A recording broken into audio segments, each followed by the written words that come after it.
Carlo, thanks for coming on. Really appreciate you taking the time to have a conversation with me. Would you mind telling us a little bit about yourself before we get started?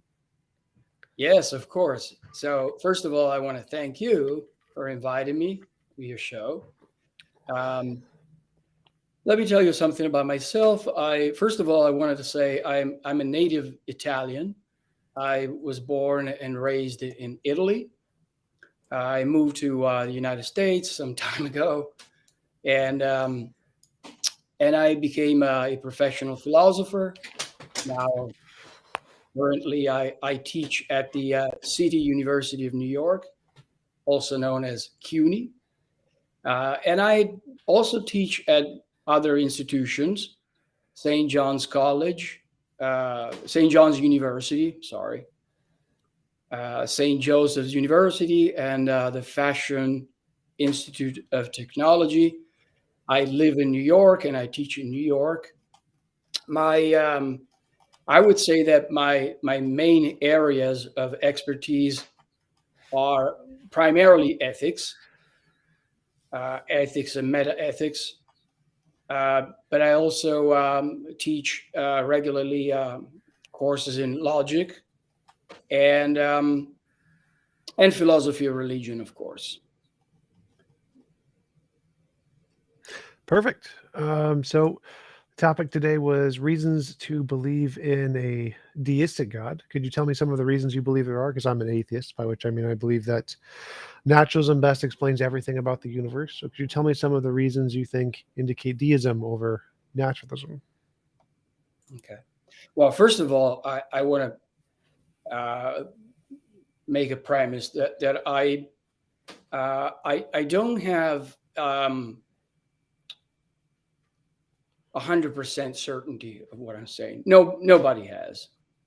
I'm sure you're not as confident as saying that you're an atheist, that you believe that there is no God with 100% certainty. No one is. Yeah, I'm That's a fallibilist. Knowledge doesn't require 100% certainty. Totally agree. great. Now, my story is the following.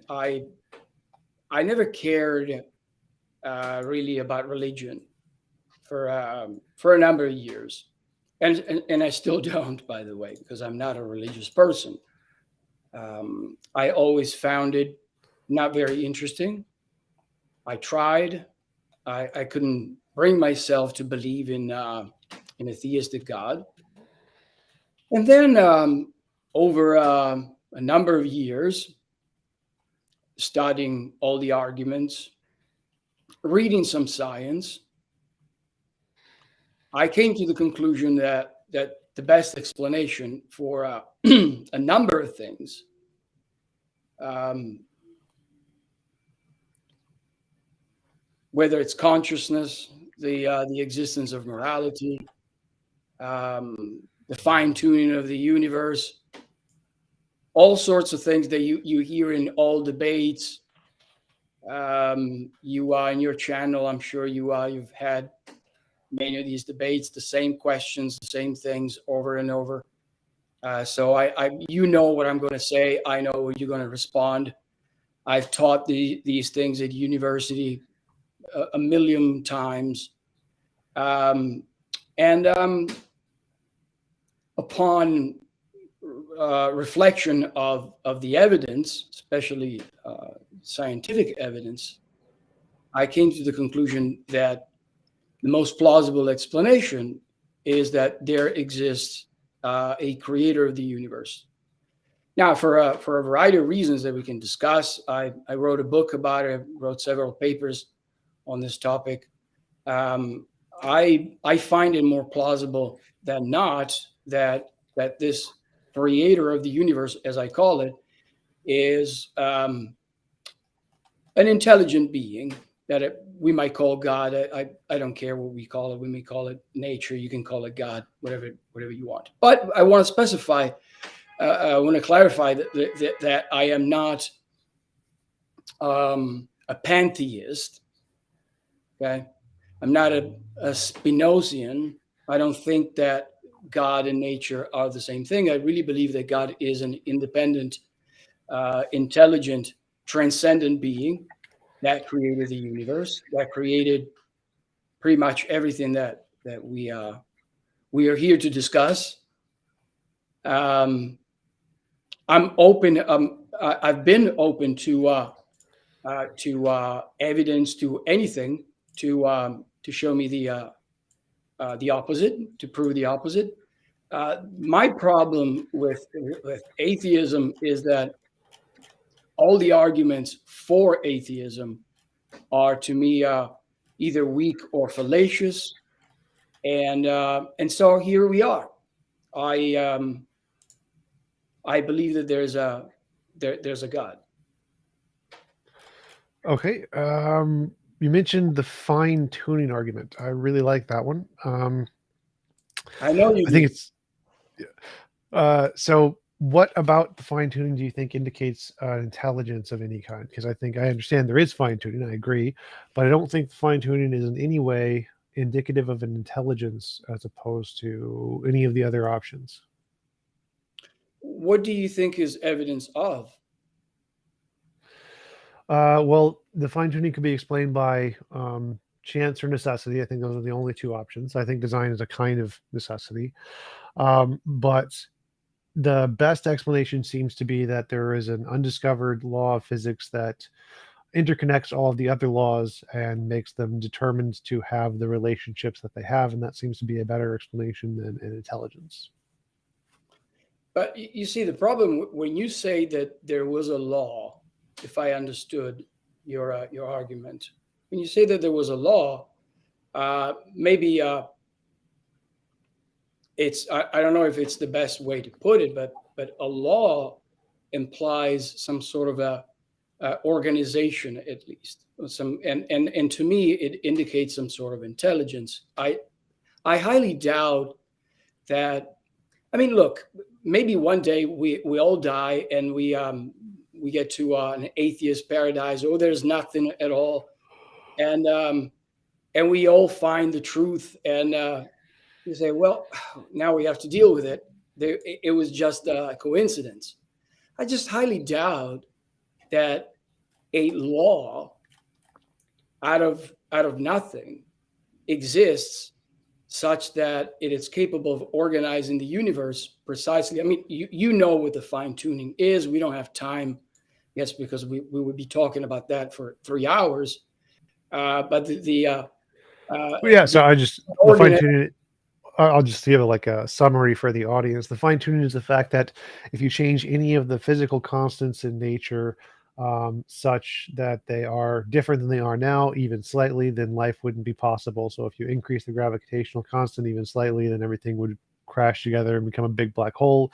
If you decrease the gravitational constant, everything would go further apart at the early universe to then they wouldn't be able to form particles or planets or anything. So that's just one example. So that's the fine tuning. well, one way that I explain fine tuning. Well, there are two aspects, as you know, of the fine tuning. The first aspect is the initial conditions. Okay, and the second aspect is, well, I guess we might say what some people call the anthropic principle, the fact that we have special conditions that created life. Uh, Now, one way that I like to explain it, Well, the anthropic principle, I believe that was that life exists, and so whatever the conditions were at the universe must entail the conditions to create life. So that's those are I think those are right, the same thing. right. No, no, I didn't say that they're the same thing. No, I'm saying that there are two different aspects of fine tuning. But the way that I like to explain it is to imagine a number of roulettes, okay, independent from one another, and you have to hit in every roulette, you have to hit a specific number. Without that specific number, you either have nothing, or you have an empty, cold universe, or you have no life whatsoever. And it seems to me that not only to me, because if we are honest, we know that the fine tuning of the universe is some sort of embarrassment, I call it, among scientists because they just cannot explain what it is. Now, it is.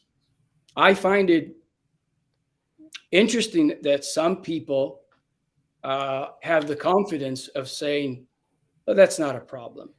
I've heard scientists say that it's not a problem. Um, it is a problem. It is a tough problem to explain. No one can explain it. The idea that there was a law uh, prior to the universe that set up the initial conditions and all the constants, the physical constants of the universe. Well, I just don't buy it. Well, why? Why would be? Why would that be worse than God? So my classical argument that I usually say is that if you think of the fine tuning as there is essentially a big number line, and uh, there's a tiny, tiny little red dot at the middle of the number line, and that tiny little dot is what allows for life. And we happen to be in that tiny, tiny little dot, and every other point on the number line is black, which doesn't allow for life. Um, well, the problem is that God doesn't seem to solve this problem because God could be such that for every single point on that number line, there's a possible way God could be where he could desire the universe to be that way. And so for each possible kind of a universe, there's equally as many kinds of gods who could want the universe to be that way. And so you have the exact same problem of asking, if God is such that he's going to create a life permitting universe, why does he have the particularly finely tuned constants in his nature to want a life permitting universe as opposed to a universe full of black holes or a universe full of hydrogen atoms or a universe where the particles flow away from each other faster than the speed of light or whatever? And so the God doesn't seem to solve the fine tuning problem at all. It just seems to be pose another fine tuning problem of who fine tuned God. And so I don't see how God actually solves the problem at all. Um, I, I don't think I follow you. If suppose that there is a God, how does it solve the problem? Well, we're not talking about really a problem. We're talking about we're trying to determine how it's possible that the universe has the characteristics, the numeric characteristics, the values that necessary to be here. Now, I from my side and from my conversation with experts on this field and from the studies that I've done, what it seems to me is that it's highly improbable that all these values, which are not dependent on one another, as you know, all these values had to exactly hit precisely the values that they have. By coincidence, I don't think so. Now, to answer your question, how does God resolve the problem? I wouldn't put it that way. I would say if we assume that there is an intelligence that brings the universe into existence and sets those values, I think it's a very plausible explanation as to why the universe looks the way it looks. Um, and it would explain. Now, the advantage of that explanation is that physicists, scientists, on a naturalistic worldview, are having a hard time explaining why the universe is the way it is. Uh, I don't. on on a, on another view, and a different view that I suggest, there is an intelligence that causes all those values. So that's the simple answer. It's not about solving problems. Well, the reason scientists are having difficulty answering what caused the fine tuning is because In physics, you're only allowed to posit things that have a basis in physics. So principles, particles, laws that are combinations of already known physics. You're not allowed to just add in whatever you want. Right. If physicists were allowed to add in whatever they want, they could solve the problem easily. In fact, there are a number of explanations in physics that explain fine tuning perfectly: many worlds, multiverse, and a determinate force that. I'm sorry. I don't want to interrupt you. I know it's rude. I don't like the way you put it, because you say there are many naturalistic explanations that perfectly explain. I wouldn't put it that way. With physicists, and in fact, physicists don't talk that way. What they say is that they propose models. This is my model. I propose to explain the fine tuning that way. Now, that being said, at the end of the day, I have never heard any physicist, reputable physicist, that says, I can bet my house, I can bet my life that that's the way it happened. A lot of these, as you know, I'm sure you know because you well read, as you know, all these are models, and these are highly speculative. But there's no one in the world right now that can tell you exactly, that has a viable explanation. An interesting, there are many interesting explanations, but not a viable explanation as to why the universe is finely tuned. Well, this is the part I'm not understanding about your argument, because God is a model, just like multiverse is a model, and many worlds is a model, and the Sure, fine it's a structure constant is a model. So they're all models. But right. as I was trying to say earlier, in physics, you're only allowed to present models that are combinations of known principles, particles in physics that have been verified in some way. God isn't. God has lots of properties that have no basis in physics: omnipresence, omnipowerful, outside of space and time, whatever properties that make up a god. These aren't in physics. There's no like physics equation for omnipotence. And so the reason physicists don't allow those as um, criteria that they can use in a model is because it doesn't have a basis in physics. And so the one I like is the fine structure constant. The fine structure constant it's a number 1 over 137, and this number pops up in a bunch of relations between all of the other laws, all of the other constants. And this seems to imply that there is this one constant determines the relationship between the other constants. So there's one constant that is a unknown intertangling that forces all the other constants to have this relationship. Now, this has a basis in physics. We have evidence of this. The fine structure constant, it's a thing we have good evidence for. Whereas we have no evidence for omnipotence, omnipresence, whatever properties you think are entailed in a god. And so it seems like this answers the question. If we assume that there is this undiscovered fine structure constant, that fully explains why the laws have this relationship. And it does so using something that has evidence in physics. Whereas if we compare that to the God hypothesis, those properties don't have a basis in physics. And so both can explain the data, but one has evidence that is fully based in physics, and one has evidence or does not have evidence of its properties in physics. And so it seems like the fine structure constant is a better explanation than a God in this context. I don't see why. We will have to disagree on that. I don't see why it's a better explanation. Uh, a model proposed by a physicist has to do it's a complicated thing.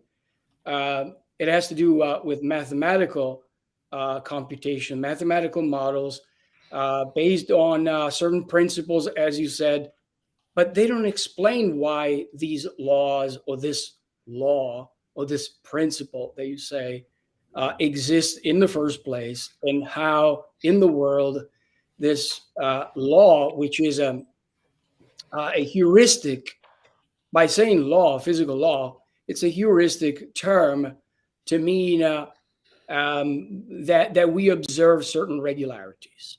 Okay. So that doesn't really explain anything. There are interesting explanations, interesting suggestions, but they don't really explain anything. No physicist can say with confidence, "Ah, the fine tuning is not a problem. We know how that happened. So that's unfortunately the problem here. Well, so I'm not quite so like there's the fine tuning problem. I agree. We have this, and both people can assert a solution to what caused this. I assert it's an undiscovered law. Laws, again, are just you're right. They're representations of some physical thing that exists in the universe. So there is an actual thing, the fine structure constant, which exists as a physical thing.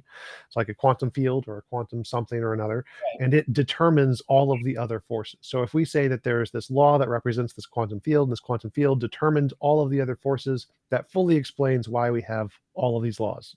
Very, very concisely explains all of these laws. And you could say a God did it, and that would explain why we have these laws as the way they are. But neither one of those explains itself. God doesn't explain itself. The quantum field doesn't explain itself. And so neither one explains itself, but they do explain and give answers to the fine tuning. The difference in why the quantum field is better is because all of the parts of the quantum field theory are based in physics. There's no additions that have no basis in physics. Like all the math in the fine structure constant theory has been verified to exist in reality. All of the equations are things that we know exist in reality as some relation. Whereas that is not the case for God. God has extra properties. Like if I wanted to add in the theory of magic leprechaun to physics, that would make it a worse theory. That makes it less good because we have no evidence of magic leprechauns.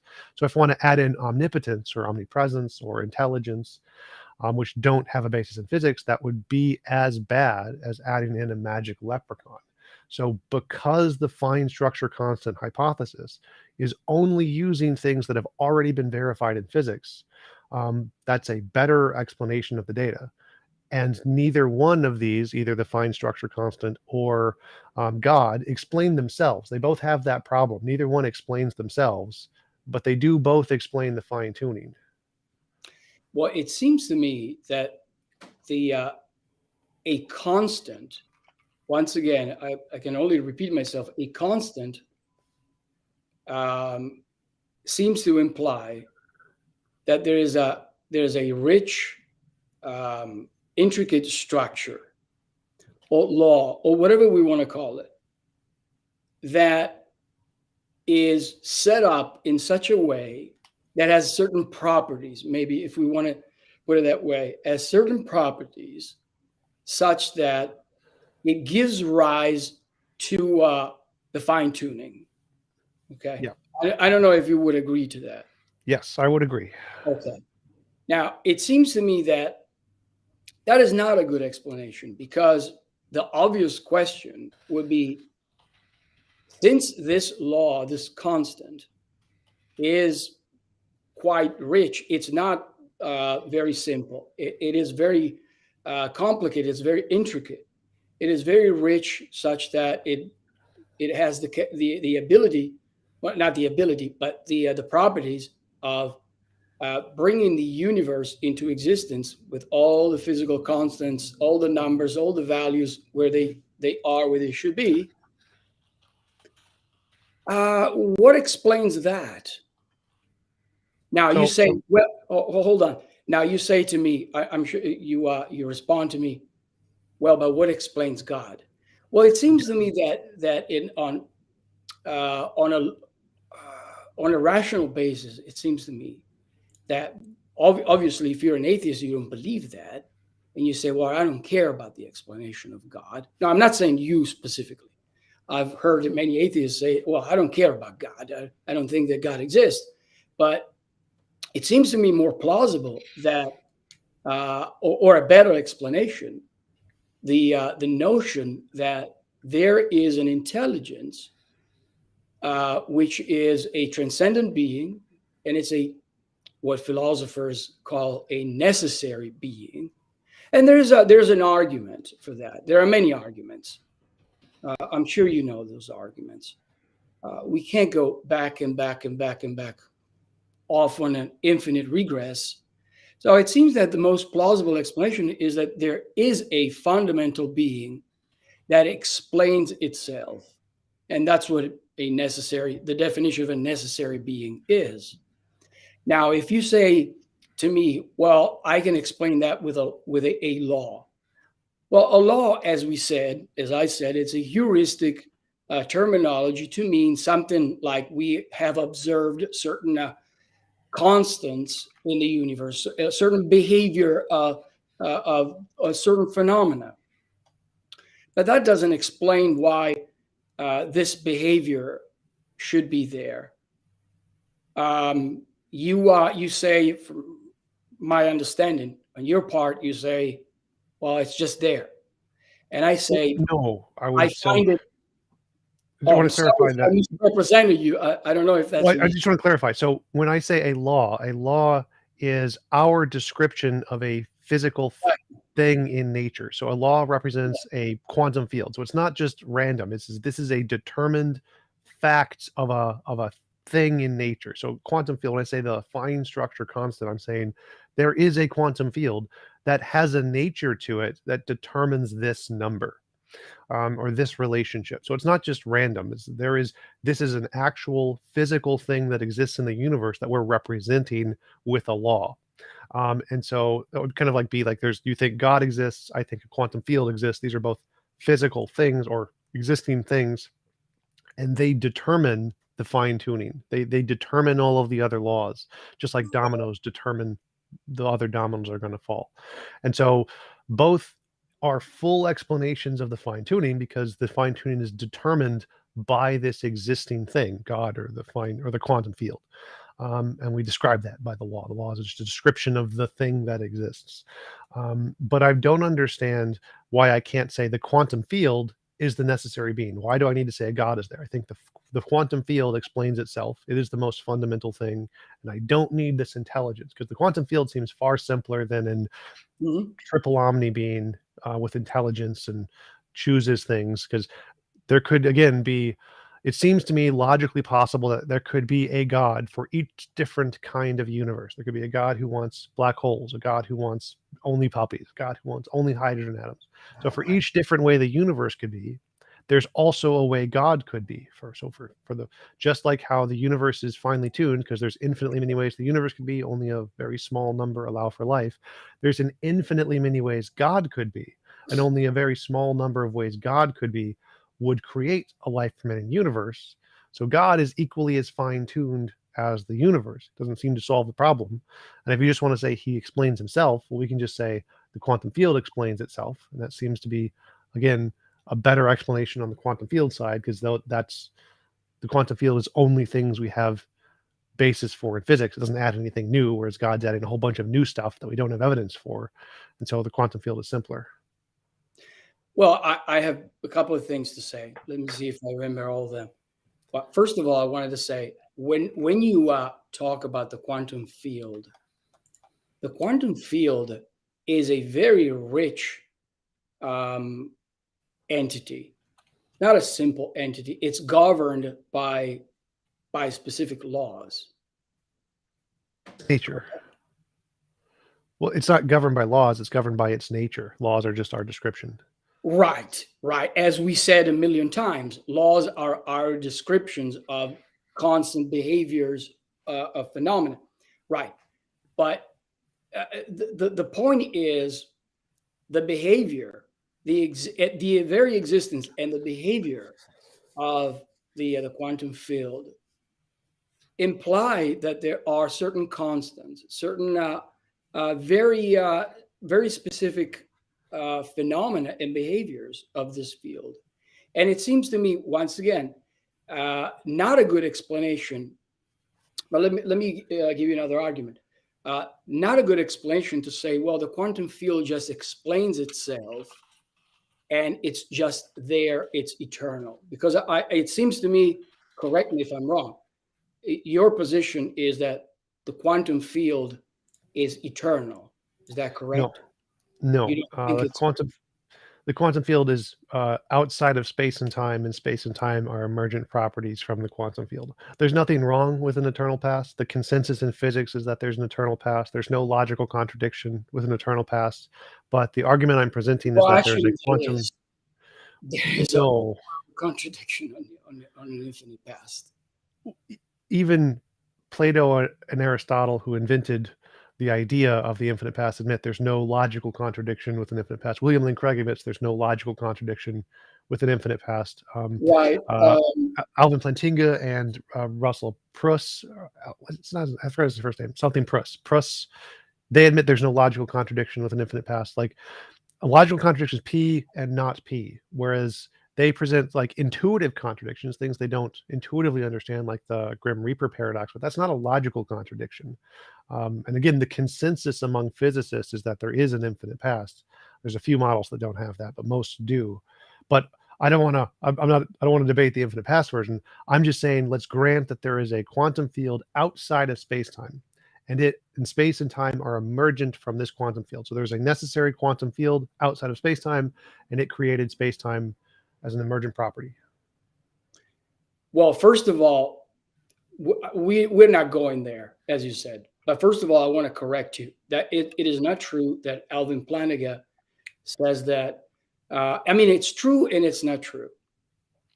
While they say, although all the names that you mentioned, they believe that there is no logical contradiction.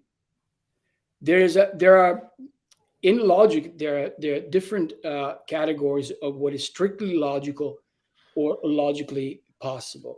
And Alvin Plantinga and William Lane Craig and all the other people that you mentioned, and Pruss, I know Pruss personally. Alexander Pruss, that's his first name, right? Alexander Pruss. I know Alexander Pruss. They don't think that they think that it is logically possible, just like it's logically possible that I can take off and fly in the sky, but they don't think that it is metaphysically possible that there is an infinite regress. As a matter of fact, I mean, the very William Lane Craig that you mentioned, he made a career, as you know, probably on the fact that it is impossible to have an infinite past. But anyway, we don't have to talk about that. Going back to staying focused, right? Going back to what we're saying, you say that the quantum field exists outside space and time. That seems to me an interesting suggestion, because I don't think that anybody thinks that the quantum field is spaceless and timeless. At least not timeless. It is a world that exists or a condition that exists in time, not outside time.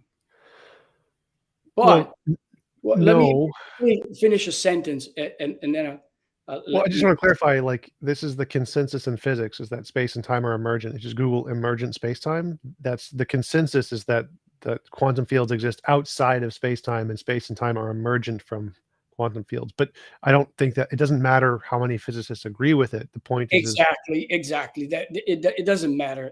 We don't care about the consensus. A lot of people say they consent on many things.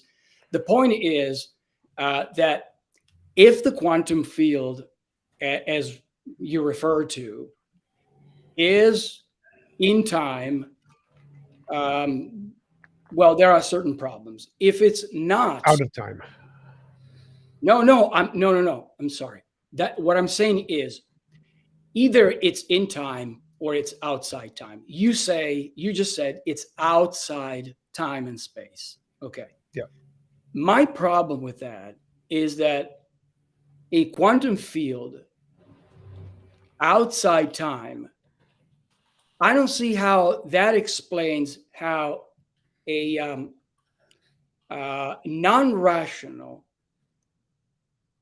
non-physical, and atemporal object, if we want to, sorry for the term object, let's call it object, okay, this quantum field, explains how it gives rise to a universe that exists in time.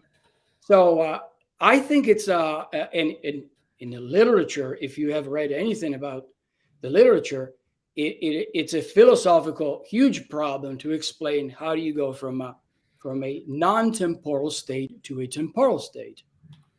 And so it seems that, once again, if you postulate the existence of a God, the existence of an intelligence, you have the answer, because there is an intelligence that has intentions and that can cause a temporal event out of a non-temporal event.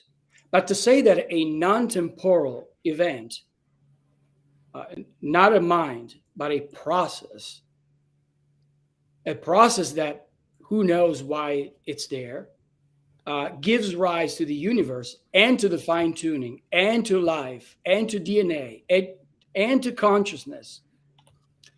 Once again, the only thing that I can say to you is that I really don't buy that.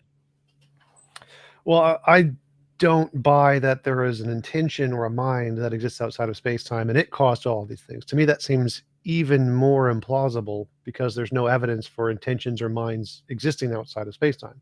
We do have intelligence for quantum properties existing outside of space-time. So if there's this quantum field, it has a nature to it very similar to how virtual particles pop in and out of existence independent of time, and how we can solve the general relativity problem with removing the time variable. Space and time, we can remove them from the equation and you can still solve the equations. And so you can show that there are still variables that can operate without space and time. And so we have good evidence that there's things in physics that can operate outside of space and time, where we have no evidence intentions or minds or persons exist outside of space or time. And so to say that an intention or a person was the cause of this would be like saying a pineapple was the cause of this. Like, there's no evidence pineapples can exist outside of space and time. But a pineapple, even one sec, my alarm is going off. I gotta get that one.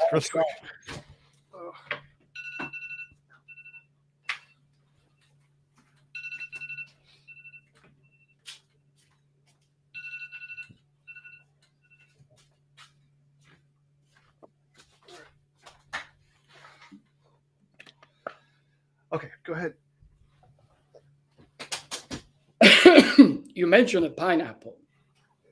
Doesn't matter the example, but a pineapple would not explain why there's a pineapple and then the pineapple brings into existence everything, the universe. I agree. The point of the pineapple was just saying here is an object that we have no evidence could exist outside of space time. But look, Tom, before you continue, now you're throwing this word evidence. Yeah. On the discussion that we're having, there's no really evidence in the sense it's very controversial.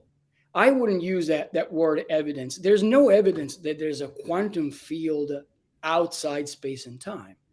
Once again, these are models that some physicists use. Not all physicists agree. I wouldn't use the word evidence unless you use evidence in a special way that I can agree with you. Well, let me try to. I don't know what kind of evidence you're referring to when we're talking about we're not even talking about what we observe in the universe, which it's already complicated and there's a little evidence. But we're talking about something that should exist prior to the existence of the universe. I don't see how we can talk about evidence. There's no evidence. So unless we evidence. use the word evidence in some other way.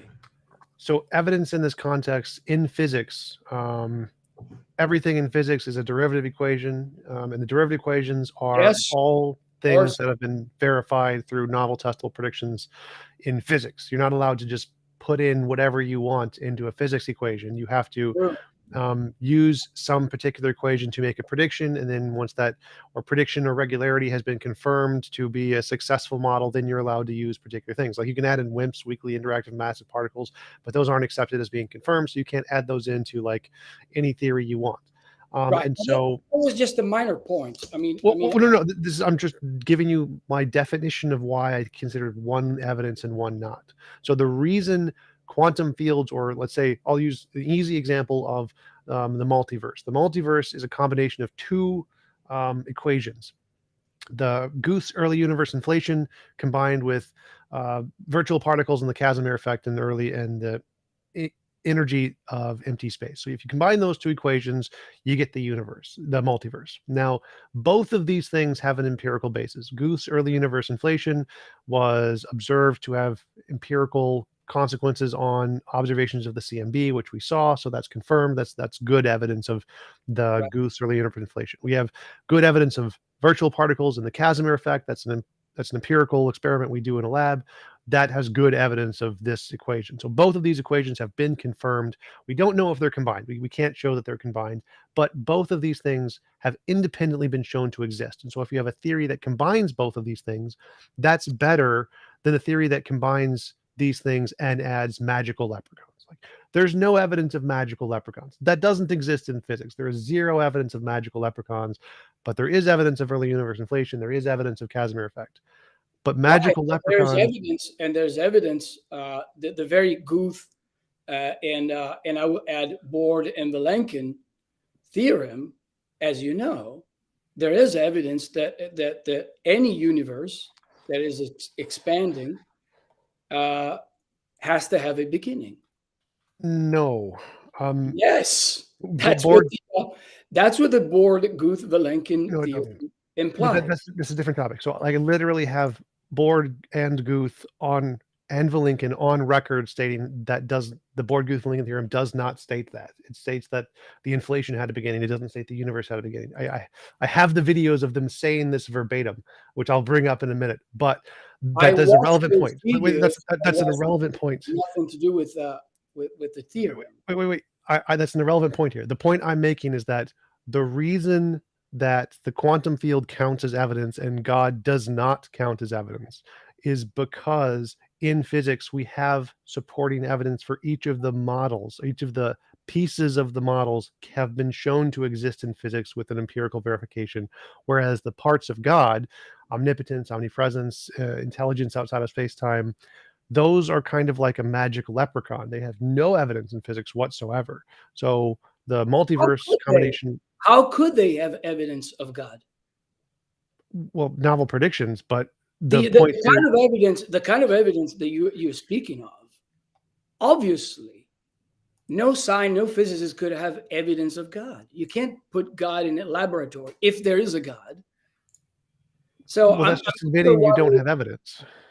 So I'm not sure why you mentioned there is no evidence of leprechauns. There is no evidence of God. But remember that when the evidence in physics that we have do not preclude the existence of a creator.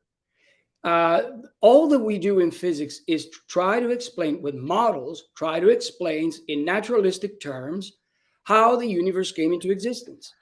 Not because physicists are against God, not because physicists are against leprechauns, only because physicists are natural scientists, and natural science is not in the business of explaining transcendent beings. That's all. Natural scientists say, I'm not even going into that business because I wouldn't know how to do it. So the fact that you say there is evidence for this, there is evidence for that, the only thing that we have is models, interesting, very interesting models. And I'm not saying that they're false or they're wrong. It might turn out that, in fact, the position that you're defending is the true position, and I'm wrong. But I don't understand how that. these are interesting models that explain, in terms of physical properties, how the universe might have come into existence, but they don't explain why there's a universe in the first place, what created those laws, what created that, as you call it, the quantum field. That's the point.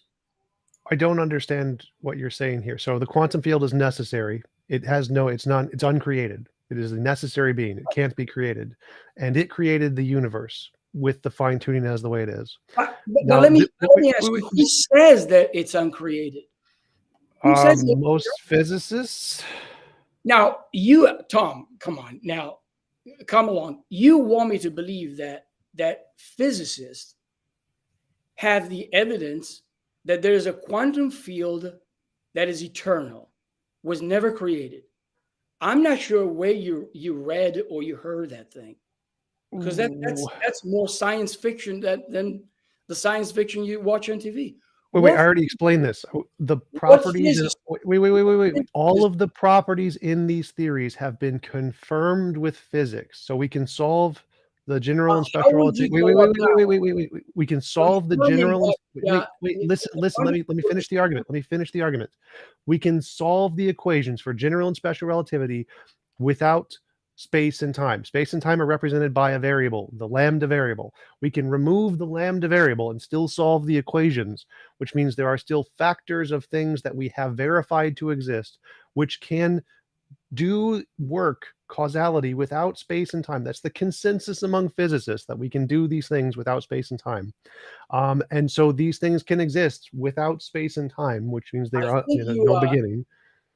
I think you are confusing mathematical models. Maybe what you have in mind is something like the Hartle-Hawkins model. No, That it is not. no, okay.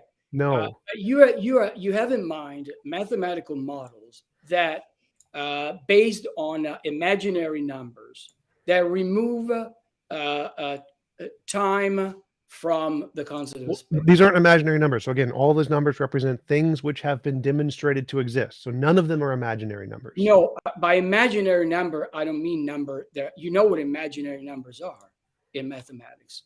It's like literally the I variable. Yes, no, these are not imaginary numbers in the sense that you imagine these numbers. No, it's a mathematical branch that studies things like, for example, a negative square root. The square root of a negative number is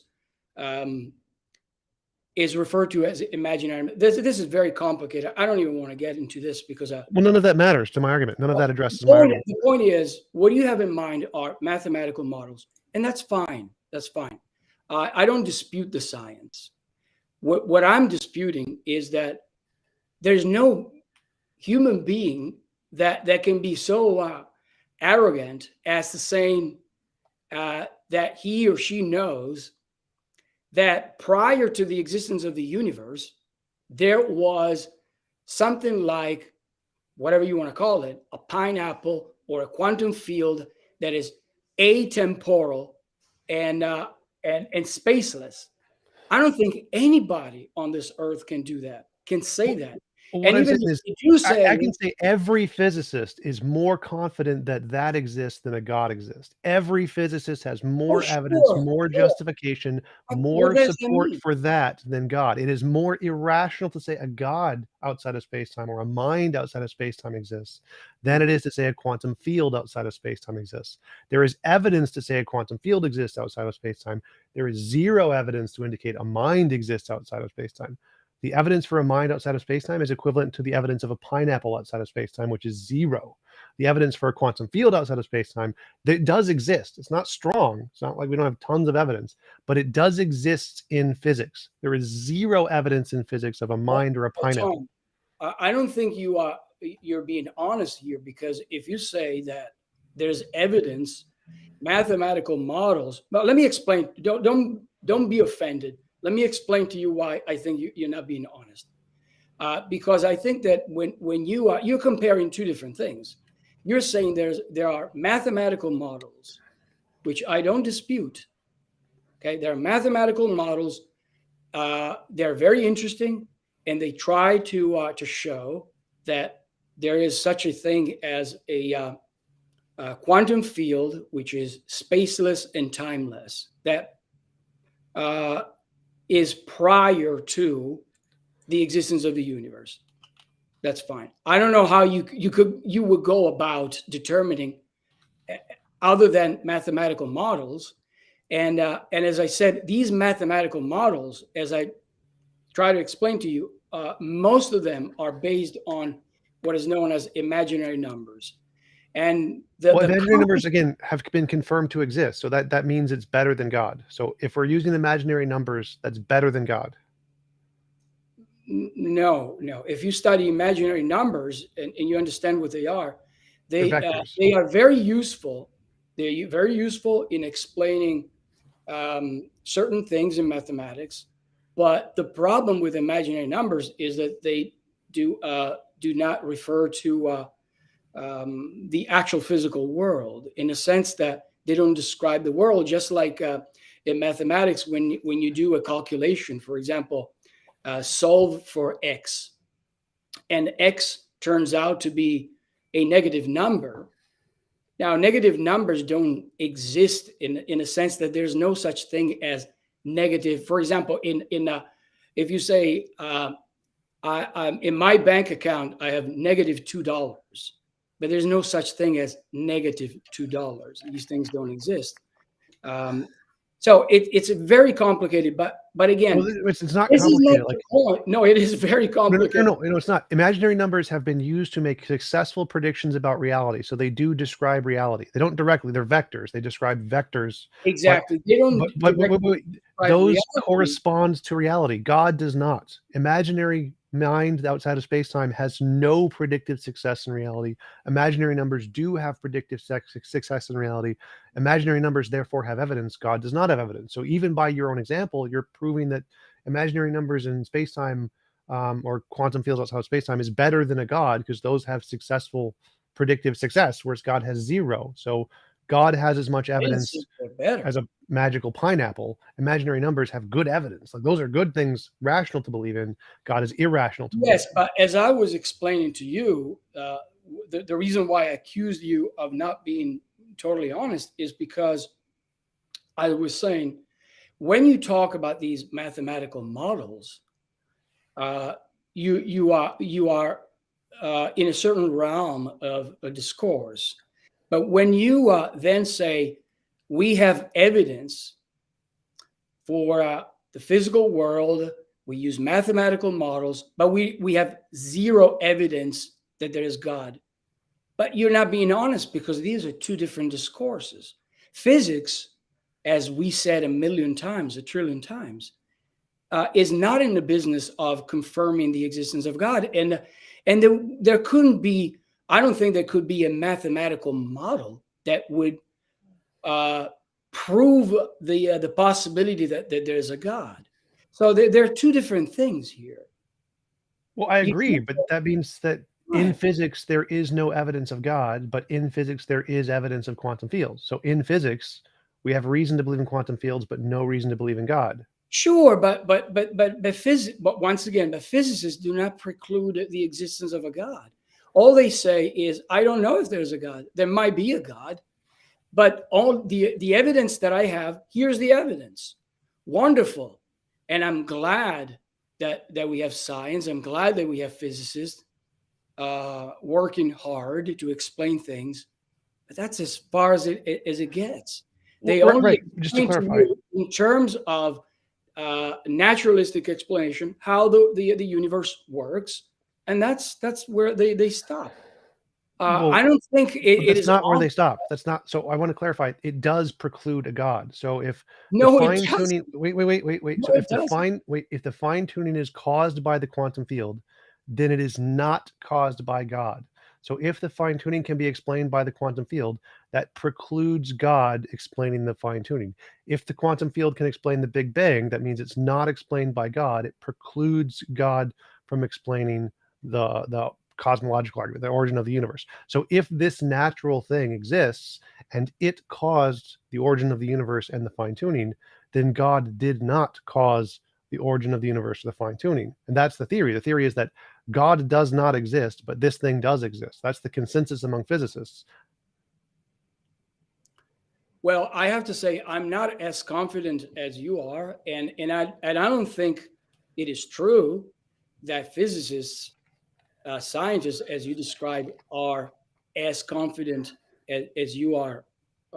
You're suggesting that there is something outside space and time that uh, uh, that explains the existence, the not only the existence of the universe, but also the coming into time of the universe. I don't think that there's anything in the literature. Maybe we're reading two different things. The literatures. There's no physicist. I often talk to physicists in my department. Um, no physicist is that confident as to saying, "Yeah, we solved the problem. Didn't you know? It was on the front page of the New York Times. We found how the universe came into existence." There's no that level of confidence.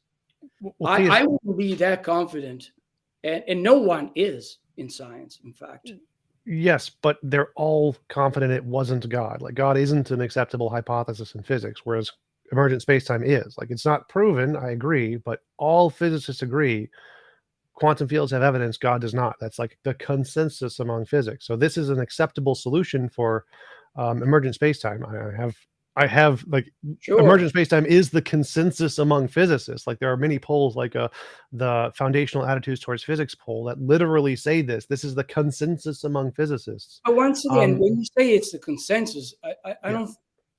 I mean, we don't want to commit the fallacy of appealing to authorities or the majority. I respect the scientific evidence. Okay, I am not a science denier. I'm not a religious person who says God magically created everything and all that scientists say is a lie here. All I'm saying is that we don't have that level of confidence. And I don't know to whom you spoke, but all the physicists at university departments that I have conferred with don't have that level of confidence. When asked, is it possible? Any physicist, any physicist you ask him, is it possible that in fact there's a God? I don't think that there's one that would say, no, it's impossible.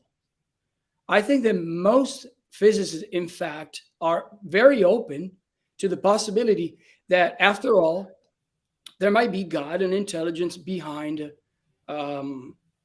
except for Lawrence Krauss, maybe, who's just a knucklehead. But most physicists are not confident that way, and they're open to the idea that there could be a God that created the universe and everything, and fine-tuned the universe and so on. Well, right. They're also open to the possibility of Magic Leprechaun did it. But again, as we both agreed in, yes, physicists equally allow the possibility of Magic Leprechauns and I've God. never heard a serious physicist saying that Sean Carroll. exist. Sean Carroll. He's a serious physicist. Well, good luck to him. What can I tell you? Nima Arkani Hamad, serious physicist. Leonard Susskind, serious physicist. They all say this. But I wanted to go back to what originally we both agreed, that knowledge does not require certainty. We both agree that we don't need to be certain. All we need is to have evidence. And all of the physicists agree we have evidence of quantum fields, but no evidence of gods. In physics, there is zero evidence of God. That is why it is not acceptable in any physics paper to posit God as a solution for anything in physics. But it is okay to say quantum fields exist, not created by God. You're not allowed to say God created quantum fields and then. You are allowed to say quantum fields, which is a thing that has been shown to be a thing that exists in physics, can do stuff outside of space-time. That's a rational paper to publish. God is not. And so I'm not sure what you're like. The argument we're making here is which is a better explanation of the physics data we have of fine-tuning. Quantum fields win in every physics paper ever published for every physicist in the world. Nobody thinks God is a better explanation in physics of the data we have in physics. It's not, you can't use it as an explanation. But a physicist wouldn't say that because, as I said a number of times this morning, physics. Sean Carroll literally said that in his debate with William Lane Craig. He literally said that. Said what? That no, no physicists posit God as a solution for anything in physics. It's not even allowed in physics. You're not allowed to publish papers on it in physics. I'm quoting Sean Carroll from his debate. what you interrupted my sentence. That's what I was going to say, because we agreed. I said a number of times this morning that physicists are not in the business of religion or transcendent beings. They couldn't be. How could they? How could they even begin to describe the non-physical world, the transcendent world? It's not the business of physics. So Yes, it is. when It you is the say business of physics. So if a God existed business and of God physics made, is not if is wait, wait, not wait, God. wait. This is very, very, very easy. If God existed and made testable predictions that confirmed facts of the universe, that would be evidence of God. If the God hypothesis was able to predict the fine structure constant or was able to predict the energy perturbations in space-time, that would be evidence of a God. God is a hypothesis exactly the same as the quantum field. One makes predictions, one does not. That means the one that does not is bad, and we don't accept it. So the reason physicists don't allow God is because it has no evidence, it has no predictive power, it does nothing as a hypothesis. It is a bad hypothesis. Quantum fields are a good hypothesis. They explain the data, they make testable predictions, we can use mathematical models to describe them. God, we can't do any of that, which means demonstrably that God is a bad hypothesis. It is not rational to believe as a solution because it can't answer any of these questions. I can only repeat myself. I don't think you're being honest when you say that God is a bad explanation. I don't think it's a bad explanation. I don't think any physicist, serious physicist, talking seriously would exclude the existence of God. I don't think, I don't know if you would exclude completely the existence of God. Um, I don't see how you could completely uh, preclude that possibility Well, and I say don't preclude it's it. not a good explanation because it doesn't make predictions. Well, it has no It's evidence.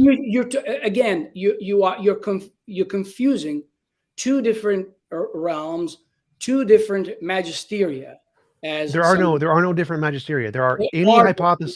any hypothesis of any magisteria. It either makes predictions and it has evidence, or it doesn't make predictions and has no evidence. You can look. You can. You're entitled to your own opinions, of course, but you're not entitled to your own facts. Right. And a Physicists, fact of an evidence is it has to make physicists, predictions. right? But that's fine. That's fine. I'm not disputing that. Physicists present models of the universe. When they go home at the end of the day, they can have personal opinions based on the very things that they're studying, and they can say to you off the records or on the records, they can say to you, ultimately, I don't believe in a God. There are many physicists, as you know, who uh, have the same numbers, the same predictions, do the same job as the atheist physicist, and yet at the end of the day, they say, I believe that there exists a God.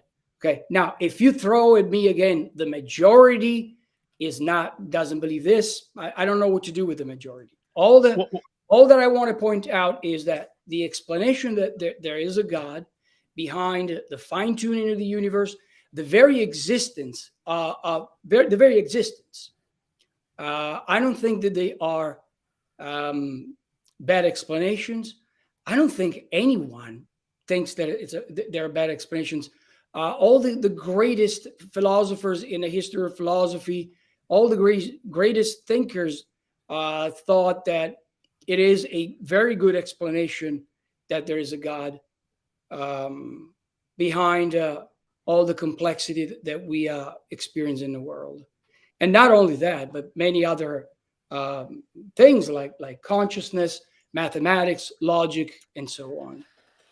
So I don't think I think it's a little disingenuous to say it's just a bad explanation. It's not a bad explanation at all. It's just an explanation that cannot be tested through our physical knowledge. That's all. That makes it a bad explanation. But you said you weren't According interested to you. in according to According you. to every methodology in science that we have, No, every it's methodology. no. But you mentioned that you weren't interested in what you didn't know what to do with the appeal to authority, and then you gave an appeal to authority and Oh, yeah, said I many know of the you would people in say the that. past. Oh, I knew you would say that. Of course. I But am not. I wanted to say Look, that was the not my major fact that argument. That's why.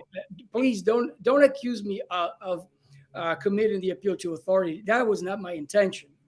well, neither it wasn't mine either. You said you Okay. don't know any serious physicists who would say this. Literally, the consensus of all physicists say this, and that's why I brought it up. So you keep saying that you don't know any serious Again, as I said, physicists. the physicists with whom I conferred never said that God is completely out of the question. No one said that. Maybe you've been Sean Carroll. I haven't. I don't know Sean Carroll. I haven't spoken to Sean Carroll. If he is confident that the universe can be explained completely without any appeal to a deity, he's welcome to it. I'm not offended by it. That's fine. But there are many others. Sean Carroll is not the only physicist in the world. There are many others who are open to that possibility. Well, So I don't the think thing, I don't understand why we're dwelling on Sean Carroll when there are many other physicists. If that's the kind of argument that you want to right, that's why I brought up the consensus. Most physicists agree with Sean Carroll. God is not an acceptable hypothesis for the reason you stated earlier. God is not physically demonstrable in any sense in Okay, so physics. if you want Therefore, to it's a bad hypothesis in physics. Like all physicists agree on this. If you can't use physical data to demonstrate it, sure. it's a bad physical hypothesis. Like No, you it's can't not a use bad it in hypothesis. physics. No, it's not a bad hypothesis. It's just a different kind of hypothesis. How is it not as bad as saying a magic leprechaun did it or a magic pineapple? How is it? How those are bad you agree saying a magic leprechaun or a magic pineapple are bad hypotheses, right? I mean, at a loss of words. Look, leprechauns. Do you agree We those are have bad hypotheses? right. No, I don't think so because we have better reasons to believe. We have good reasons to believe that things like leprechauns do not exist. We have good reason to think things like gods On don't the other exist. hand, Exactly the same. we have very good reasons to believe that God exists, but God is not a leprechaun. Wait, what's the difference here? Because I see no difference between God and leprechauns or magic pineapples. I mean, I would have to state the obvious, Tom. Leprechauns are fictional characters invented by people. God So is are not. gods. Well, obviously, according to you, because you're an atheist, you call yourself an atheist. You say it's a fictional character. I don't think it's a fictional character. I think that there are many arguments for the existence of God, and they're sound arguments. They're cogent arguments. There are no arguments, cogent arguments, or sound arguments for the existence of leprechauns. I can only state the obvious. I mean, Well, I would agree. I think I agree with you there. So I want to say, like, if there were no cogent arguments for the existence of a God, that would make us rational to be atheists and say there is no God, right?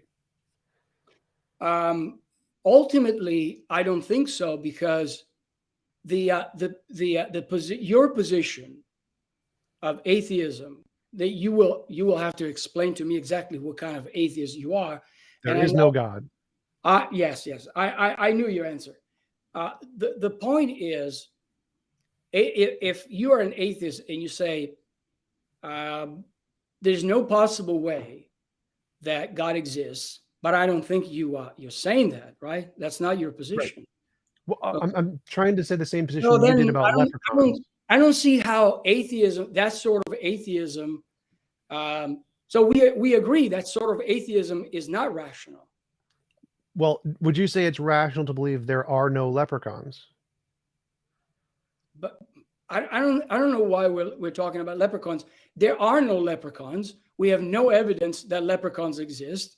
Yes, I agree. Tell me, So right, you agree. So why are you even trying this line of argumentation? Look, Wait. You So know that. let Hold me on, explain that. Tom. Let me explain that for you. I You want to. know That's a good that there question. Wait, aren't one second. any good arguments. Okay, you're the host. You're the boss. Well, so I agree that because there is no good reason to believe in leprechauns, we are rational to say there is no leprechaun. We have good reason to believe it's a made up figment of human imagination. Right. So if there's no good reason to believe in God, and we have good reasons to believe God is a figment of human imagination, we are equally as justified in saying there is no God as we are saying there are no leprechauns.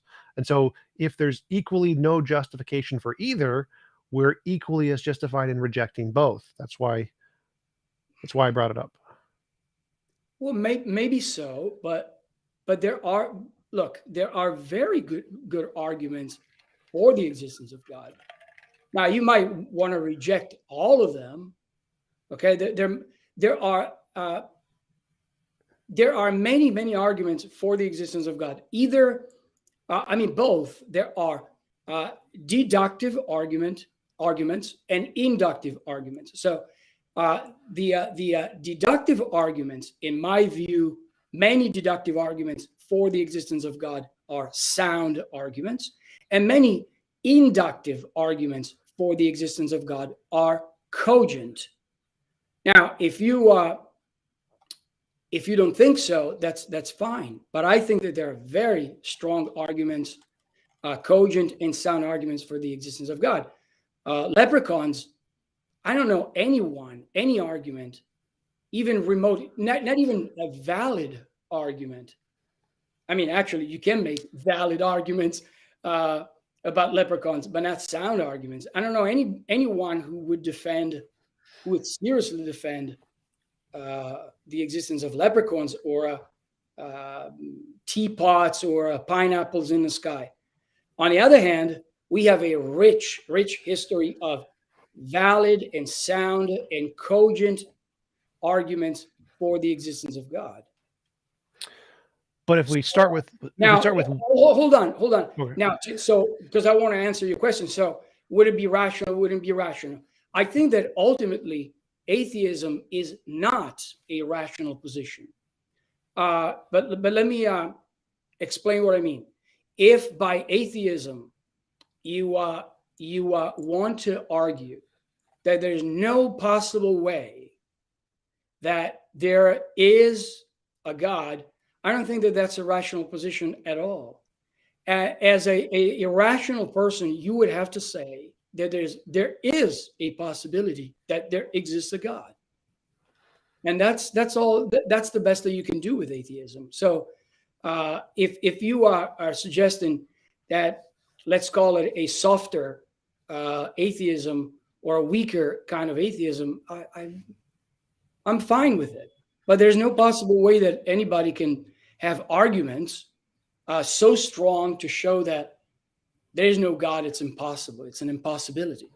And people have tried, by the way, in the history of philosophy. They have tried and they have failed. Do you have arguments that prove leprechauns are logically impossible? Well, proving a negative, something that doesn't exist, is complicated. It's possible. It's not impossible. But I don't even waste my time. Why would I waste my time proving that leprechauns don't exist? We have very good evidence that they don't exist. Very good evidence. On the other hand, we have very good evidence that God exists. Yeah. So everything you just said is atheism. You are an leprechaunist. You think that leprechauns do not exist for all of the reasons you just said. And for the exact same reasons, I am an atheist. I think that God doesn't exist for the exact same reasons you think leprechauns don't exist. So is it rational for you to be an leprechaunist? Is it rational for you to say leprechauns do not exist, even though you don't have a logical argument to disprove leprechauns? Yes, it is rational to say leprechauns don't exist because, one, there's no good evidence for leprechauns, and two, we have good evidence to believe leprechauns are a figment of human imagination. If both of those properties are true, it is rational to reject the existence of leprechauns, even if you don't have a logical argument disproving leprechauns. The same thing is true for atheism, isn't it? Not exactly the same thing. The problem with atheism problem with atheism is that there aren't any good arguments for atheism. And when you, if you, well, I'm sorry that statement frustrated you, but I don't think that there are any good arguments for atheism. On What the are other, the good arguments for a leprechaunism? good arguments for what? A leprechaunism, that leprechauns do not exist. What is the good argument that leprechauns do not exist? I'm not sure why we're still talking about leprechauns. Because You're, they're analogous Unless positions. you're using that as an analog to mean that God is just as silly as leprechauns. I No, mean, no. You keep saying that atheism is unjustified because it doesn't have any good arguments God does not exist. But a leprechaunism, the belief leprechauns do not exist, is justified even though there are no good arguments leprechauns don't exist. The reason is because you don't need arguments that show leprechauns are logically impossible. You don't need that. You don't need arguments to show God is logically impossible. All you need is arguments that show God is likely a figment of human imagination and that there is no evidence of God. And with that, you can be a rational atheist and say there is no God, even though you don't have a logical proof God does not exist. You don't need a logical proof God does not exist, just like you don't need a. if Go I ahead. said that, I'm sorry. That's not what I meant to say. What I meant to say is that the arguments for atheism that you just mentioned. I mean, you didn't mention the actual arguments, but you said uh, that you have good reasons to believe that God doesn't exist, and that's enough to warrant atheism. Is that what you said? Um, so my argument for atheism would be if there is no evidence, no good evidence that indicates a God, and there is good evidence to indicate God is a figment of human imaginations, Okay. then atheism is rational. Right, but I don't think personally, well, obviously, I don't have to tell you. That's why we're here today. Obviously, I don't think that there are good arguments to support atheism. If that's what you need for atheism, I don't see how you can show that there are no good arguments for the existence of God. There are plenty of arguments for the existence of God. Well, I'm I can sure. take. I'm sure you are well educated. I can see you must have read many arguments, right? Yes. I'm sure. So you are aware of many arguments for the existence of God. Now we don't have to go through them. We can if you want to, but it seems to me that, to give you an example, um, the arguments for existence, Well, the fine tuning argument. So let's go back to that one just for a fine-tuning, minute. Well, I wanted to bring that one up. So all of that, right? the reason that when we were talking about that, you admitted there is no evidence in physics for God, no physical evidence of God, like physical. You can't Yeah, test him in not the physics. kind of evidence that you have in mind when you talk about evidence, in a sense, going into a laboratory and dropping a drop of this liquid in the other liquid, and you have evidence that both liquid produce some other substance. Not that kind of Right, thing. right. So if the only evidence we have is the fine tuning argument, the fine tuning argument fails because what you need for the fine tuning argument to work is you need some other arguments. You need some other arguments or evidence that are not in physics that already show God exists, like the moral argument or something. And then if you already have evidence God exists, then God can explain the fine tuning. But without these other arguments or evidence, God alone does not explain the fine tuning. There's no evidence of God. Just the fine tuning on its own is not evidence of God. You But need don't the you other think? arguments. But don't you? I don't know. Let me ask you this question. Don't you think? Are you open to the even the notion that all the arguments for the existence of God work as an ensemble? Cumulative case. Exactly, a cumulative case. Yes, It but seems to me that there are so many arguments for the existence of God that to deny that there's good evidence for the existence of God, I think it's pure madness.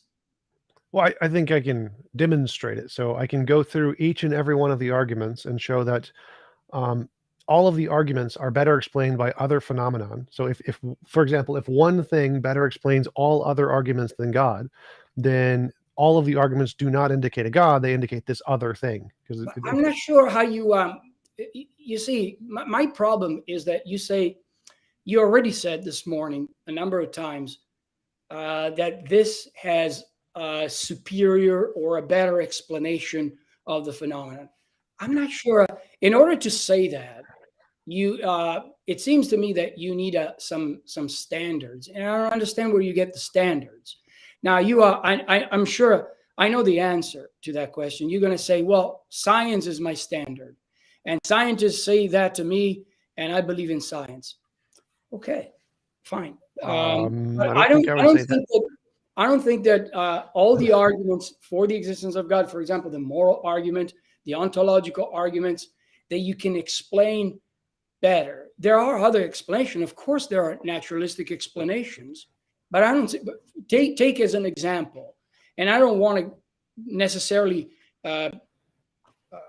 direct the conversation this way. I'm just giving you an example, so you can take it or leave it. Okay, just for example, and again, I've done this a million times teaching at the university these arguments, so I know exactly where you're going to respond. You know what I'm going to say.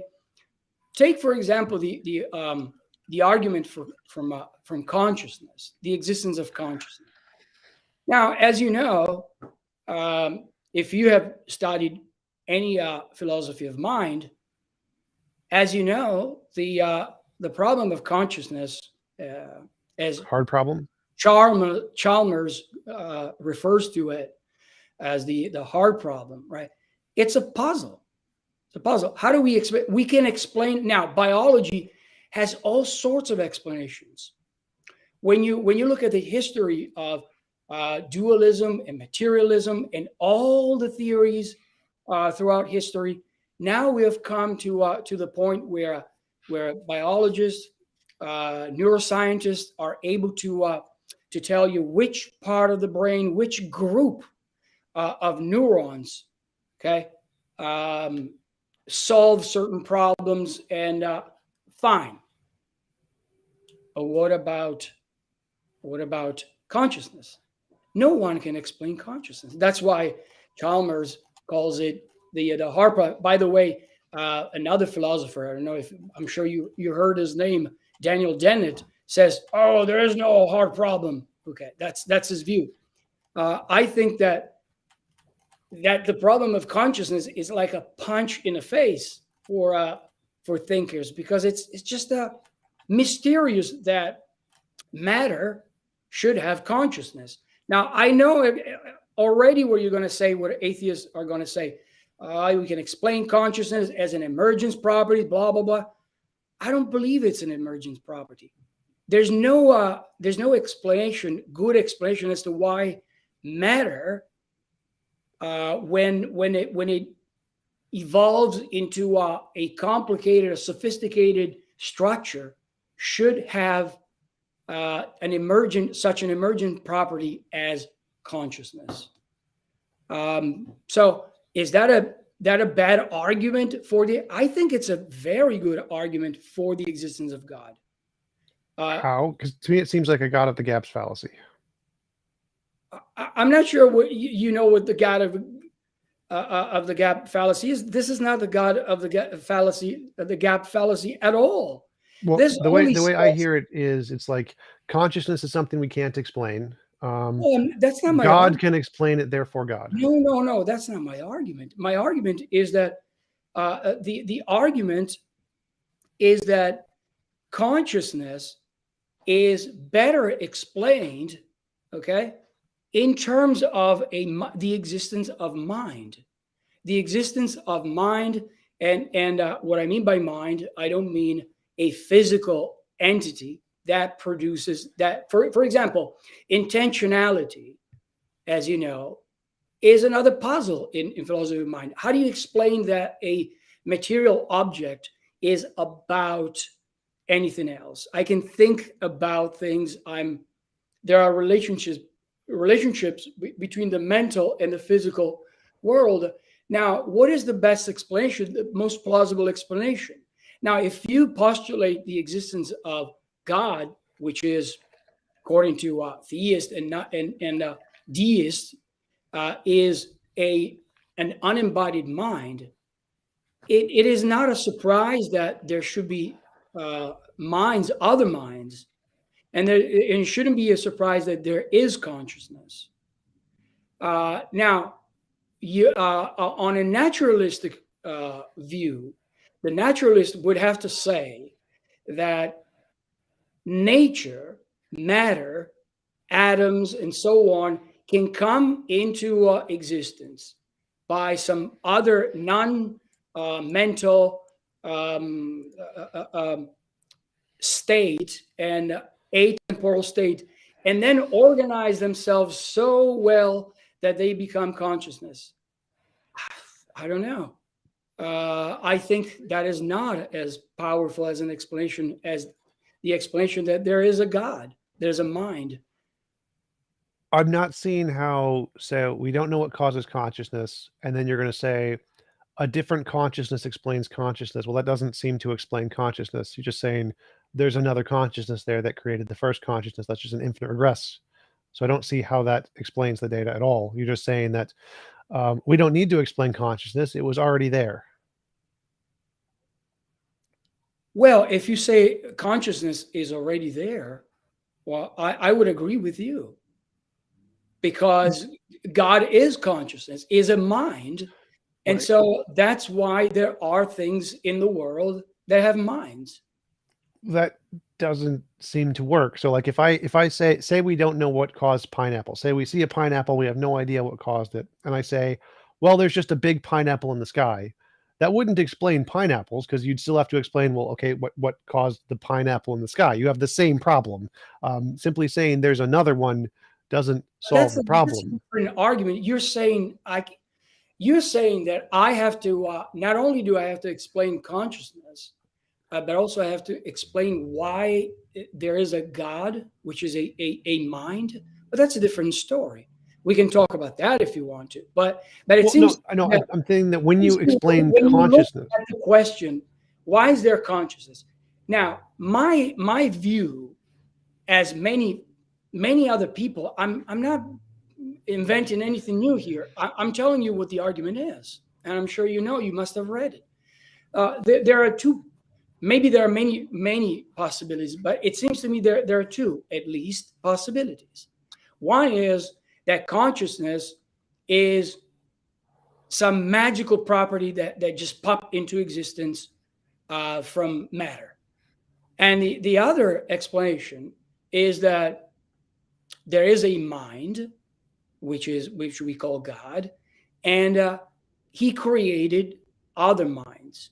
I think it's a better explanation personally, and I think it's a very plausible explanation. that doesn't seem to explain consciousness. So let's say before God created other minds, consciousness still exists. God is conscious. What explains God's consciousness? But as I said, if you want to talk about that, we can talk about that, but that's a different story. Now, Well, when you say you why explain does God consciousness, exist? It seems that many other I can give you many other arguments to explain why there must be a first cause and a creator, well, that's which not what I'm asking. I was no, specifically asking about consciousness. So when you say you explain consciousness, now to explain consciousness, you can't just say consciousness is there. That doesn't explain consciousness. I'm So not to sure say that, we're on the same page. I'm not saying that I explain consciousness, and you have to be satisfied by my explanation that consciousness. Here is my explanation of consciousness. God. That's not what I'm saying. That's not what I'm how saying. how What, but so so what if there's we're if there's a talking about here is we were talking. The point was arguments, good arguments for the existence of God. yes, And I just give you an example. The consciousness, argument yes. that from consciousness is a good argument for the existence of God. Well, this is the part I'm trying to understand. That does it seems like a terrible argument. It seems like the worst possible argument you can make, because you're saying that here is something we can't explain, consciousness. And in order to explain this, I'm going to posit a different consciousness. Well, you haven't solved the explanation of consciousness. All you've done is pushed it back a step and said, I'm going to posit a different consciousness. And then now you have to explain that consciousness. Well, then you can posit a new consciousness and Why explain do you that think? consciousness. Why do you? I don't see why you think it's a bad. Even if that were my argument, why do you think it's a bad argument? Do you think so? You personally, Tom, believe that it's a better argument to say, "Oh, consciousness." It's just when the brain becomes. I'm not saying that this is your. I don't want to misrepresent your position, but it seems to me that many atheists say consciousness very easy to explain. It's an emergent property, or it's explained in terms of what the brain does, some sort of functionalism. I don't see how that is a good explanation. How does that explain it? Why? In other words, what I'm asking you is this: why are you satisfied? What satisfies you about the physical explanation that the non-physical explanation doesn't do for you? This is what I'm trying to understand. For me, it's not about physical or non-physical. It's like an explanation is the cause of a thing. So if you say there is something, and I ask, what is the explanation of that thing? You have to list a different thing that isn't the thing to explain it, right? Like if you just list the thing itself, that's not an explanation. So if I say, what explains consciousness? And you say, a consciousness explains consciousness, that's a terrible explanation. Explains consciousness? Well, I think it's an emergent property. So it's a non-consciousness creates consciousness. An emergent property. How is that better explanation than the explanation of God? It's an emergent. If a non-conscious thing created consciousness, that would explain consciousness, right? But the problem with that explanation is that it's got so many. I mean, this is a. If we get into any of these arguments, it's going to take days. We're going to be here for a week. But I'm just making a really simple. I don't know if you have in mind something along the lines of functionalism. I don't know if you. I'm sure you know what functionalism is. I'm not making any claims that complicated. I'm a very simple claim here. If there is If consciousness, you have something in mind along the lines of functionalism, there are so many problems. No, stop. Ignore functionalism. If something that was non-conscious created consciousness, and we could prove this, would that explain consciousness?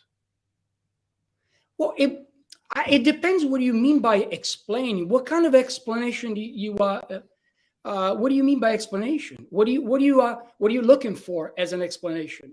For example, if I say why it's raining, okay, I can give you an explanation. Okay, the temperature, when the temperature drops and so on, and the particles of water and all that explanation, that explains, oh, I see why it rains. All right, fine. But to say that consciousness is an emergent property, I don't see how you have an advantage in explaining consciousness. Now, if I say, well, God created consciousness, how do I explain consciousness? I don't explain consciousness. I don't know which way you want me to explain consciousness. All I'm saying is it's very plausible. And the worldview, a worldview where God is the creator of consciousness, seems to make sense, because consciousness is a very mysterious a thing. It's not a physical thing. It's not caused by matter. Consequently, it's a good explanation of, and it points in a direction of the existence of God. Okay, now, so frustrated. You're going way too far down the argument. So let me just try to break it down into just basic variables for you. If I say I want to explain X, and to explain X, I posit an entity that has the property X. Does that explain X? Well, it depends on how. It depends on what. I want to explain water. Listen, let me answer your question. It depends on what would satisfy your thirst for explanation. There are certain things. Let me give you an example. there are certain things in life, as you know, that we will never get an explanation, a complete, clear explanation of why certain phenomena occur the way they occur. So it depends on what kind of explanation you want. Let me give you an Obviously, example. you are welcome to go on in your life and believe that consciousness is explained well, very well, by saying it's an emergent That's property. not my argument. You keep going off on this not my argument stuff. If I want to explain water and I say Bob has water, Bob explains water. Does that explain water? Well, in that particular example, no, it wouldn't explain it well. It would be an explanation, though. Maybe not a good explanation, but would be an explanation. Wait, And wait, there's wait. So, certain so things. wait. How? This is the part I'm struggling with. So, if I'm trying to explain I don't water know and what I you're posit struggling there's an entity Bob and he has water. Now, I with. Mhm. haven't done anything to explain water because Bob has water. I've done zero to explain the water Bob has. I tried to explain the water over here, but I haven't explained water. I've explained no explanation of water because Bob still has water. So I can't explain water if Bob still has water. Positing Bob doesn't explain water. So, in order to explain a thing, you have to posit something without that thing that created that thing. So, if you're saying that consciousness exists, and to explain consciousness, you're going to posit a different consciousness, you I'm not. haven't explained I don't want to consciousness. explain. What I was saying was not that I want to explain consciousness. I want to explain the existence of consciousness. And I said that the existence of God, I think, is best explains why human beings that are made of matter are conscious. That's the argument from consciousness. I don't think I invented that argument. It's an argument you know it's in the literature. Yeah. I find it persuasive. You don't find it persuasive. That's what the bottom line is. Now, if you say to me, I think it's a bad argument, it's a bad explanation, that's fine. I don't think we It's will provably arrive a bad at explanation. I think we can prove it's a bad explanation. It's a composition division fallacy. So if I say, let's say there's a pineapple, and I want to say, I can't explain what caused the pineapple. Is it rational to say that the foundation of the universe has essence of pineapple? No, that would be silly. If I say, look, there's a star over there, what explains stars? I don't know. Well, let's say the essence of the universe has stars. Is that rational? No. All of the things that we see in the world, it is far more rational to say that they are combinations of pre-existing stuff that is emergent than to say that they are essence of the fundamental nature of reality. There is zero evidence, zero rational relation to say that because we experience something, it must be essence of the fundamental nature of reality. It is never justified to say that. To say it's an emergent property is very justified because we have lots of inductive evidence of emergent properties. We have lots of evidence that when we mess with the brain, we get consciousness. We have lots of inductive reasons to conclude that consciousness is an emergent property. Do we know how? Nope, don't know how. But there is zero rational justification to say that because we experience something, it is therefore a fundamental part of the essence of the true nature of reality. Like, no, that is as irrational as saying there is a pineapple. In order to explain the pineapple, we need to say that pineapple is a part of the fundamental nature of reality. No, we don't. all right. It seems to me that the bottom line is that you accept the naturalistic explanation, according to which consciousness is just an emergent property. I don't know if this is your position, but I take it that you believe that as human beings evolve and animals, non-human animals evolved, they reached at one point a level of complexity such that then consciousness arises out of this level of complexity. Would that be your position? I'm making a simpler argument here that there are two possibilities. Either once consciousness was created at some point, or consciousness was not created and is fundamental. Those are the two possibilities. And I'm saying that the idea that consciousness was created at some point is not is a non-fundamental entity. is more rational than to say it's a fundamental entity, regardless of which particular version of it being how it was created. So it doesn't matter which particular theory you want to adopt. What matters is that if you want to explain consciousness, simply saying that it was a fundamental nature of reality is always going to be a worse explanation than saying something created it at some point, even if we don't know how. I'm not sure why you're making this point. My point is that your position is that nature can explain the bottom line. Nature can explain consciousness. That's not my position. But what is your My argument is that there are two possibilities. Either consciousness was not ever created. It is a fundamental part of reality. So it's uncreated, or consciousness was created. So there was some point where there was zero consciousness, and then created there by was some who? point where it By was. what? Well, I don't know. I don't care at this point. So the argument isn't about what did it. I don't care what did Then it. how is that about Wait. The argument here is that there are two possibilities. Either it was created or it was not created. Those are the two possibilities. And the inductive evidence we have indicates it was created. It does not indicate it is eternal. Therefore, it's more rational to conclude it was created, even though we don't know how. That's a better explanation than it is eternal and uncreated. But this just begs the question. I mean, it goes back to the question of whether God exists.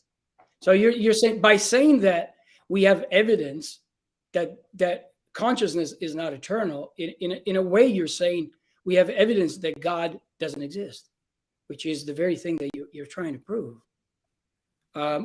There's no evidence. I don't think you can prove. How could you possibly go about proving that consciousness is not eternal? How would you know that? Because we have lots and lots of evidence that consciousness is related to the brain, and so we can inductively conclude the causal relationship between the two. No, we have evidence then that where there are brains, there is consciousness. But Do we have any evidence that where there is no brains, there is consciousness? Do we have any of that? Well, obviously not. we don't have evidence of that, because but listen, if God exists, if you assume the possibility of the existence of God, and God is eternal, then consciousness is a property of God, an eternal property of God. And once again, we don't have access to that kind of evidence. I don't see how you can prove it or disprove it either way. So as I was saying, the bottom line is that you accept naturalism. I don't.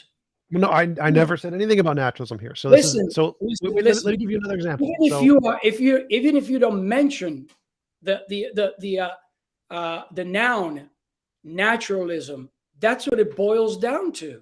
Either you think that nature look, Tom, either you believe that nature explains and creates at one point consciousness, or you don't. No, that's false. You can have consciousness. Consciousness can be emergent from supernatural forces. There could still be no God. So you don't need to say consciousness is natural. That's irrelevant to the argument here. The argument here is simply that, as you said, the only evidence we have is that if you see a brain, that's the only place we have evidence of consciousness. We don't have any evidence of consciousness existing without brains. And so if I see... Let me understand. You are open to the supernatural, yes. That there is a supernatural consciousness, but it's not God.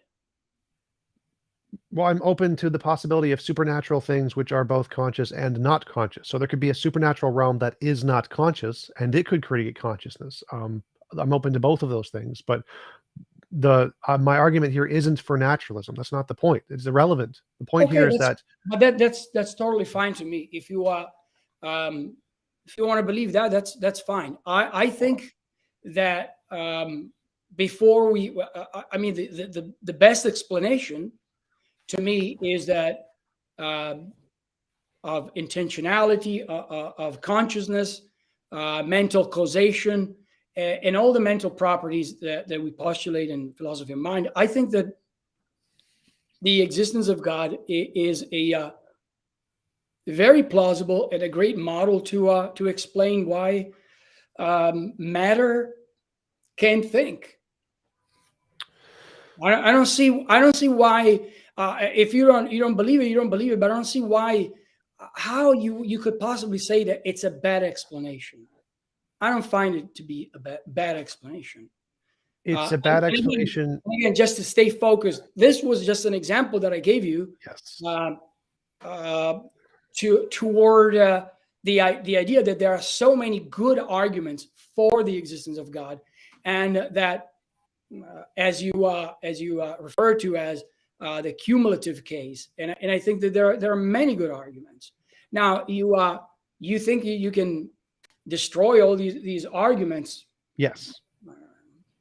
I think that's a little hard to arrogance, yes, but it seems very easy to demonstrate. So this argument that you presented for consciousness seems to be easily destroyed as a terrible argument, because that there's two possibilities. Either consciousness is an eternal fundamental feature. Continue talking. I have to plug my computer because I just noticed that running out of power. Oh. So the explanation is there's two possibilities. Either God or consciousness is a fundamental part of reality and is uncreated, or consciousness was created. And all of the evidence we have now is that to have consciousness requires brains. So right now, the inductive evidence seems to indicate that there is some causal relationship between consciousness and brains. It's possible that it's not. It's possible that brains are only receivers of some kind, but that's not what the evidence indicates. There's no evidence that brains or consciousness can come about in other ways. If there was, then yes, that would be good evidence that brains are just receivers, but we don't have that. So right now, we are very, very well justified, which is why it is the consensus in every field of mind that consciousness, physicalism is true, that consciousness is a product of the brain. This is the consensus in philosophy of mind. It is the consensus in neurology, is the consensus in psychology, in every single field. This is the consensus view, the Phil Surveys paper. You really like to say this thing that it's a consensus. Once again, I don't know where you get this consensus, maybe online. Phil Surveys paper. You Google it, fine. Academic polls of the actual academics. And I'm not saying this to really to say anything really bad or insulting. I work in academia, and I talk to these people all day, every day. I talk to philosophers. They're even in my experience, I have to say, even the philosophers who publish papers and they're hard defendants, supporters of physicalism and all the beautiful things that you described. Even those philosophers, when you talk to them off the records, they say, no, I can see where the problem is. I can see the possibility that God explains consciousness. I can see the possibility of dualism. And yet, again, I'm not saying, don't take this in an offensive way. And yet you don't work in academia, it seems to me. And you are so confident that the majority says this, the majority says that. I don't think it works that way. There are polls. There are polls of academics. Yes, the academics poll academics, and that is more rational than your personal experience. But you understand that a poll is one thing. They ask you a question, you have to give an answer. You're not going to say, oh, well, but maybe so. Now, are you a physicalist or are you a dualist? And the guy says, well, I'm a physicalist, of course. No, and the polls include neither or both. The polls include other options. Yes. Okay. All right. That's fine. My point is, I work in this field, and I interviewed Julian Mussolino. He works in this field. He is an expert in this field. He has access to all the professionals. He agrees. Yes, there's no one he works with that thinks that the mind is not physicalism. The consensus of everyone he agrees with. I have all of the experts saying this, but this is different from the point. The point here is like, do we have any reason to believe fish exist in space? No. Why? Because all of the inductive evidence we have of fish is that they exist in the ocean. They swim in water. They need air to breathe. They can't exist in the ocean. All of the evidence of consciousness we have is that it requires a brain, which requires oxygen, which requires space-time. There is zero evidence that consciousness can exist as a fundamental part of reality or in space or outside of space-time, just like there's zero evidence that fish or pineapples can exist outside of space-time. And so the rational conclusion, based on all the evidence, is that consciousness is a thing that is a result of brains and space-time and those kinds of interactions, and is not a spaceless, timeless entity. That is an irrational conclusion. And so to say that your argument is that consciousness that we experience in our brains in space-time is best explained by a different consciousness that is outside of space-time and not in a brain is an irrational argument. It is a bad, terrible, terrible argument. Well, I can only say at this point that I applaud your confidence. I don't think you're describing honestly the way it works in academia. Maybe in other fields in academia it doesn't work that way. That's not what occurs to me. I've been in this business for many years, for 30 years, and I never encountered any philosopher of mine who has that level of confidence. If you do, I'm not sure where you get it from, because I have friends, philosopher friends, who work in philosophy of mind. They are materialists. They don't have that level of confidence that you have. So that's okay. I think ultimately this argument, which is not my argument, it's an argument in the literature, just like many other arguments, are very strong, very cogent. I wouldn't say that they are really bad, like you're saying. But that's your view, and I respect it. I think that these arguments have merit. I don't think that they are bad. From the way I see it, like if you, by the way, what? No, and the consciousness argument was just an example. There are right. But I think all of the arguments have the exact same problem as the consciousness problem and the fine-tuning problem. So both of these arguments that we've gone through, I think, are demonstrably proven to be better interpreted as not indicating a consciousness. So like in the case of consciousness, just saying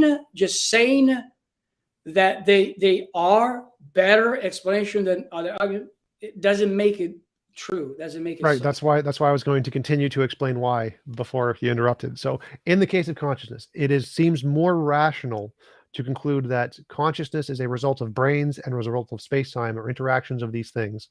Therefore, it would be irrational to conclude that consciousness exists outside of space-time. That is not a rational conclusion of the evidence. It is a rational conclusion of the evidence to say that consciousness is determined by brains and space-time. And so the better explanation of the data is it's emergent of some kind. It is not an outside of space-time consciousness that produced our brain-based consciousness. That does not seem to be like the more rational explanation. Same with fine-tuning. It seems to be a more rational explanation that the things that we can demonstrate in physics, the quantum fields, an emergent space-time from quantum fields, which have a basis in reality and a basis in physics, are a better rational explanation than to say that there is a equally as fine-tuned God who's outside of space-time who did these things when there's no evidence of such a thing in physics. Again, it seems like both of these, and for every argument that any theist has ever presented, there is a way to explain it that indicates a better, more rational explanation under a naturalist hypothesis or a non-God hypothesis than to posit a God. And I'd say that's true for literally every one of the arguments. Okay. I can only repeat what I just said. It seems to me that you're confusing many things: rational, irrational, proof, evidence. There's a lot to be said about those terms. I don't think we have time to do all that. I mean, it would be pointless to delve into these questions so in depth. But I can only repeat what I just said a number of times. I think you you're presenting a case which is plausible. Naturalistic explanations are plausible. Why not? But I don't see how you decide that. Therefore, the existence of a God that fine tunes a universe is irrational. I don't know where you get the that conclusion from. It doesn't really follow. But less rational than naturalism. Or less rational, whatever that may be. I think you have a level of confidence that I personally don't have. I don't even have. And after all these years, if I learned something as a philosopher, I learned that that level of confidence is never good. I'm not sure about these things. These are very controversial topics, and I wouldn't say that your position is completely spurious and irrational. It's possible. I just find it that a deistic rather than theistic. I'm not a theist.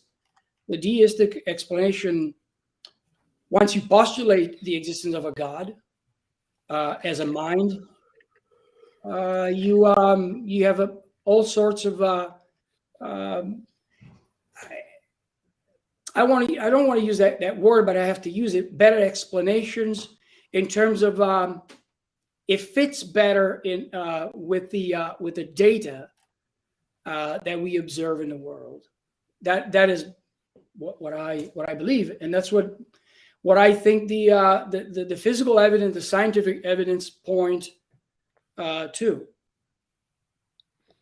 Gotcha. We have a few questions from the audience, if you don't mind. Sure. Coffee Mom asks, can you ask what he thinks emerging properties means? I'm not sure how I would answer that question. Emergent property is a property, a complex property that doesn't exist at bottom, but it emerges out of a certain complexity. For example, the example that we're explaining, for example, human beings, let's say one possibility is that human beings don't have a sophisticated brain, say 2-3 million years ago. And then at one point, maybe more than 2-3 million years ago, but at one point, the evolution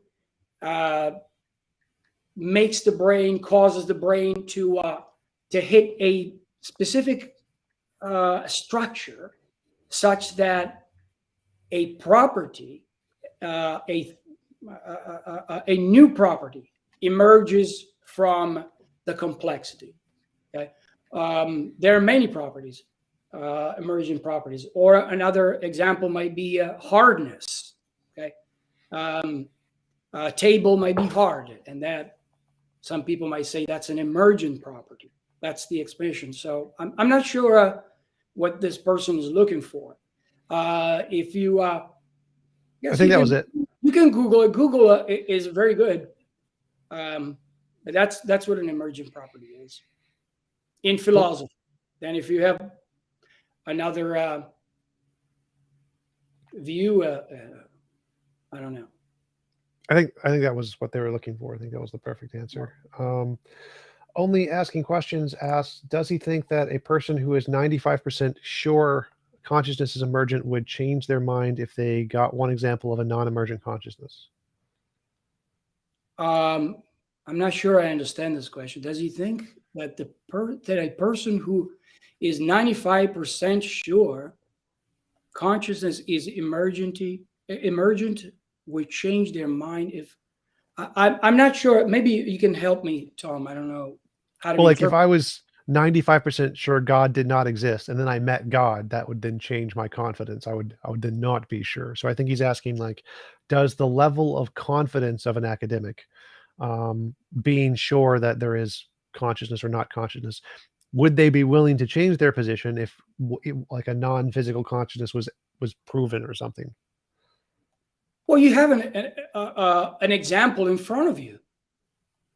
I was not a believer of any kind And upon evidence, upon studying, I came to the conclusion that there exists a God. So I'm open to evidence.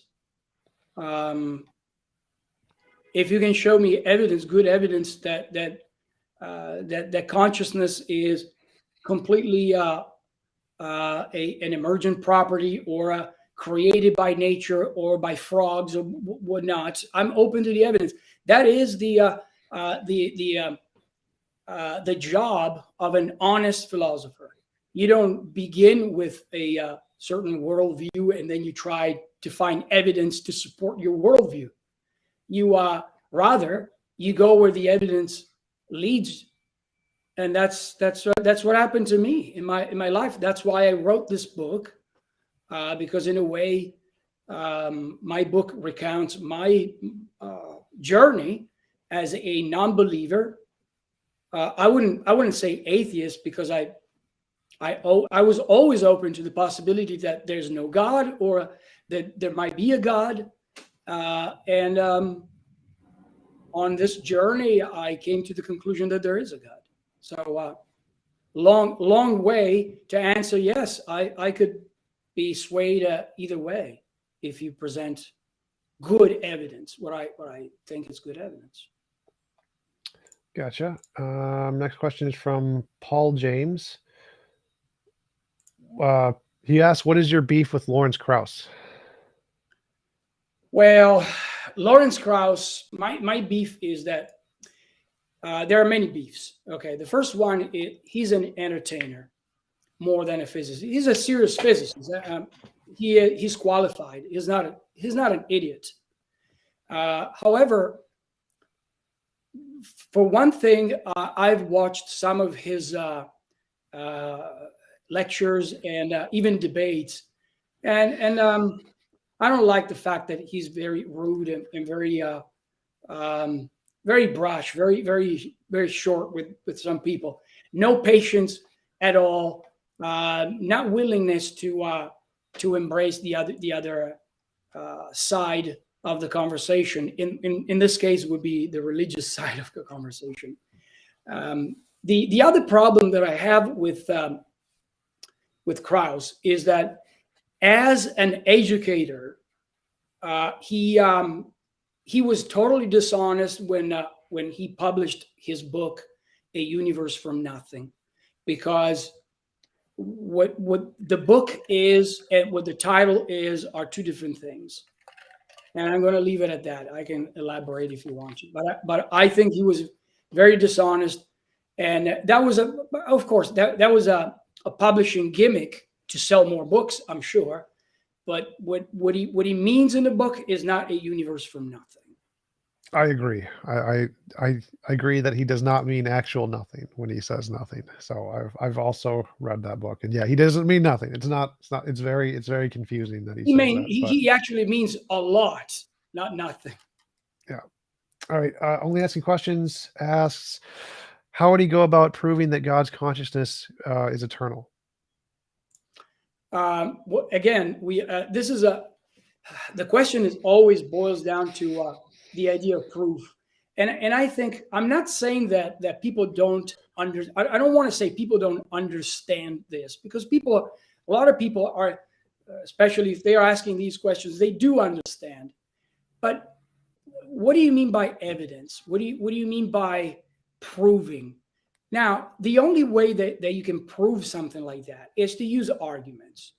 Okay, that's the best thing that we have in philosophy. Without arguments, philosophy would be a bunch of nothing. So there are many arguments, and especially one of the names that you Alexander Pras that you suggested. I have his book somewhere over here. Well, anyway. Oh, there it is, by the way. Yeah. And I would suggest reading this book. This is a very complicated book, very technical, infinity, causation, and paradox. But anyway, there are many arguments to prove inductively, to prove that God is eternal. And if God is eternal, obviously, if his property is consciousness, obviously consciousness is eternal. We can go over these arguments if you want to, but once again, nowadays the beautiful thing about these days today is that you can educate yourself. You can buy textbooks. You can go to college, or you can even Google these things, or can you go YouTube and see many people who would explain those arguments.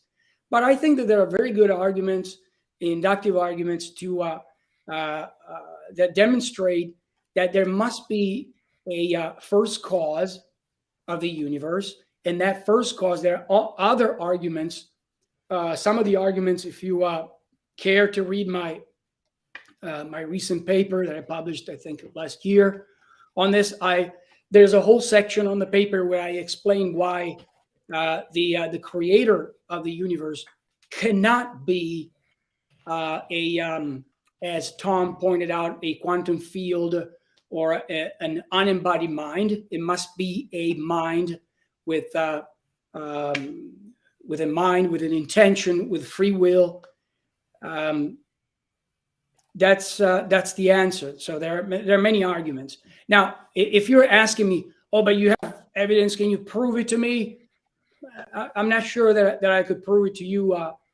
If you, by proving, you mean something like proving that this water is drinkable, I don't have that kind of proof. Gotcha. Next question is, ask him if he would consider being a God without consciousness eternal. Can there be an eternal being without consciousness? That's I don't know. That's an interesting question. I don't think. I think that if such an entity existed, then that would be. And here I don't want to open a can of worms, but if that such an entity, such a God, well, it wouldn't be a God without consciousness by definition. But anyway, if such an entity that has no consciousness and it's eternal existed, I don't know what that would mean, but that would be the only reality that exists. And it would be very, very hard, in my view, to explain how you go from an eternal, possibly changeless, I don't know. I mean, we don't have the specifications, but it seems to me that a consciousless, an entity without consciousness that is eternal, it would be very hard to explain how you go from this entity to a temporal world. And that's, I'm going to leave it at that. We can, this can open up a whole discussion. If you have time, we can have this discussion. And by the way, if you're genuinely interested in having a discussion with me, well, first I would suggest read my paper on this one, and second, you can contact me and we can have a discussion, and I can explain to you what the argument, the actual details of the argument, why I think it would be important to go from an entity without consciousness to a temporal world. I'll be glad to do that. Gotcha. Next question is, if God told him that consciousness was emergent and finite, would he believe it then? First of all, I am not a theist. I'm not a Christian. I'm not a Jew. I don't believe in the God of Christianity. I don't believe that God talks to me. If that's what you think, you are on the wrong YouTube channel or the wrong show. So I personally, then, if you ask me, but do you think it's possible? It might be possible, but I don't think that God speaks to people, or that I have reasons to believe that God never spoke to people. And But I think so, it's just a hypothetical. Like hypothetically, if God told you. well, if I would have to be epistemically, as philosophers like to say, they always like to throw these big words, epistemically. I would have to be somehow sure that I am talking to God and I'm not hallucinating or some other mental condition. But why not? I mean, if you at the very least, I would be sure. There will be some evidence, but I don't know, because it's, in a way. Let me tell you, even if this is long winded, I think it's worth it. I think this question reminds me of a question, the matrix question, right? Remember the blue pill and the red pill. Now, if you take the blue pill, what was it? The blue pill that makes you see the truth, reality. I don't remember. And the red pill, you go back to sleep, and right. I think it's the other way. I think the red Now pill the is the problem, one. I think the red pill yeah, is the one that makes you whatever. what. Oh, okay. So let's say that I take the red pill now, and more. So in other words, Morpheus is saying to me, "Hey, listen, red pill, you discover the truth." How do I know that by taking the red pill, I discover the truth? I'm not in another layer of the matrix. So in a way, I guess that philosophically, it would be the same problem if you said, "What if you hear God now, and it says, so and so, the universe, I created the universe, they exist." Would you believe that? I don't know. An analogous problem.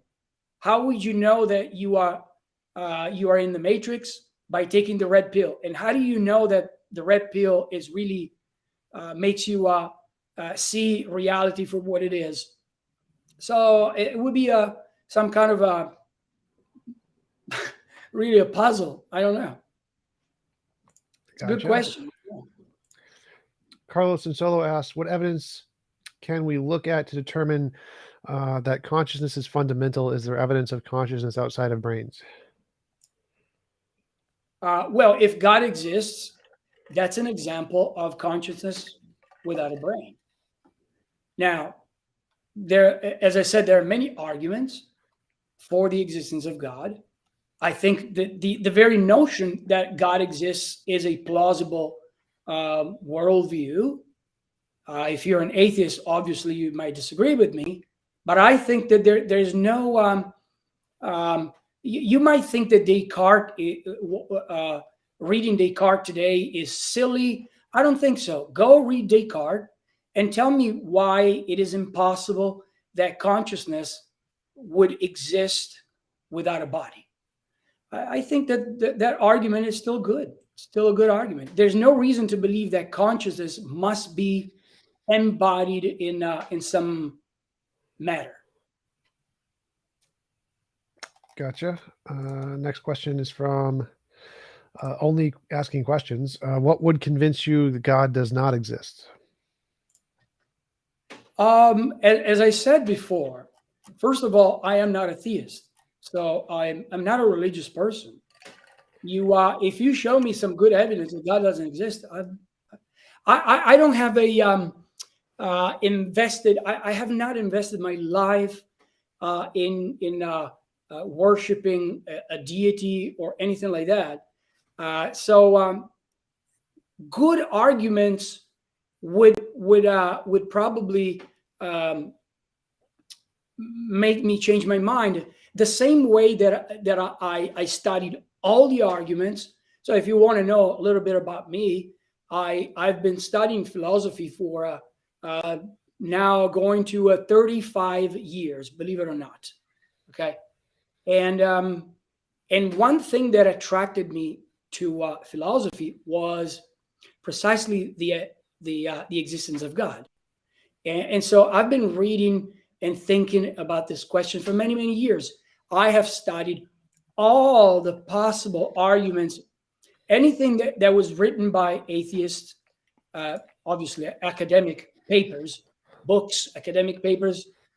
Pretty much I've read them all. And at one point I was okay with that, but then I also read pretty much everything that that theists wrote, and I found the theistic arguments stronger, more plausible than atheistic arguments. For example, let's say the problem of evil and God's hiddenness. What other arguments are there? So, bottom line, in my view, all the arguments for atheism are very weak, and I don't think they're very good. So, if you can present a good argument, I'll change my mind. I'm not a fundamentalist religious person who says I don't care. There are, believe it or not, there are people. I'm sure maybe on your channel you must have interviewed some of them, Tom. I don't know, but I'm sure you have people who say even in the presence confronted by any arguments, I would never relinquish. I would never abandon my faith, and I will always believe that there's God. That's not me. So Gotcha. give me some good evidence, and I can change my mind. All right. Thank you for the super chat, Charles. Thank you for educating us all at 71. I think I know everything you have taught me about how I can be wrong. Thank you for the super chat. Only Asking Questions asks, what is your best argument for God? Well, I have to tell you that I wouldn't put it that way, my best argument, but the argument that convinced me, and now I know that Tom is going to be disappointed, but the argument that really convinced me, that persuaded me, is the some form of what is known, popularly known as the Kalam cosmological argument. I published my own version of the Kalam. You can Google it, you can find it, and that to me would be the best argument. But then the second best, or probably I wouldn't say the second best, but just as strong as that argument, is the what is known in the literature as the moral argument. So, in other words, I am a moral objectivist, and I think that objective moral value exists, and I think that the best explanation for that is the existence of God. So these two are very powerful arguments that made me change my mind. Gotcha. All right. Next question is Tim asks, how is this God different from an advanced alien? Is this a serious question? Yeah, because in some versions like Mormonism, God is just an advanced alien. I see. So maybe, okay. Well, I'm not a Mormon. I think that Mormonism is probably very likely false. My view of God, and I think any plausible view of God, and I don't know, maybe I shouldn't say that, but I think that if you had to believe in a God, I don't think you would believe in aliens. You believe that God is an eternal, transcendent being, a necessary being. Now, aliens cannot be, by the very definition of aliens, they cannot be eternal. They are created creatures. They are creatures. That's redundant. They are creatures. So I don't see how that might work. Go ahead, ask the question. I have to open the door. All right. And next question would be from Paul James. How does Carlo define his version of God?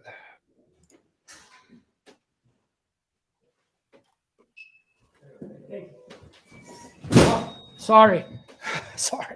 No It was problem. UPS live on live. That's horrible. Okay, so the question is, if I miss it, but how does Carlo define his version of God? Well, I just did. I just did.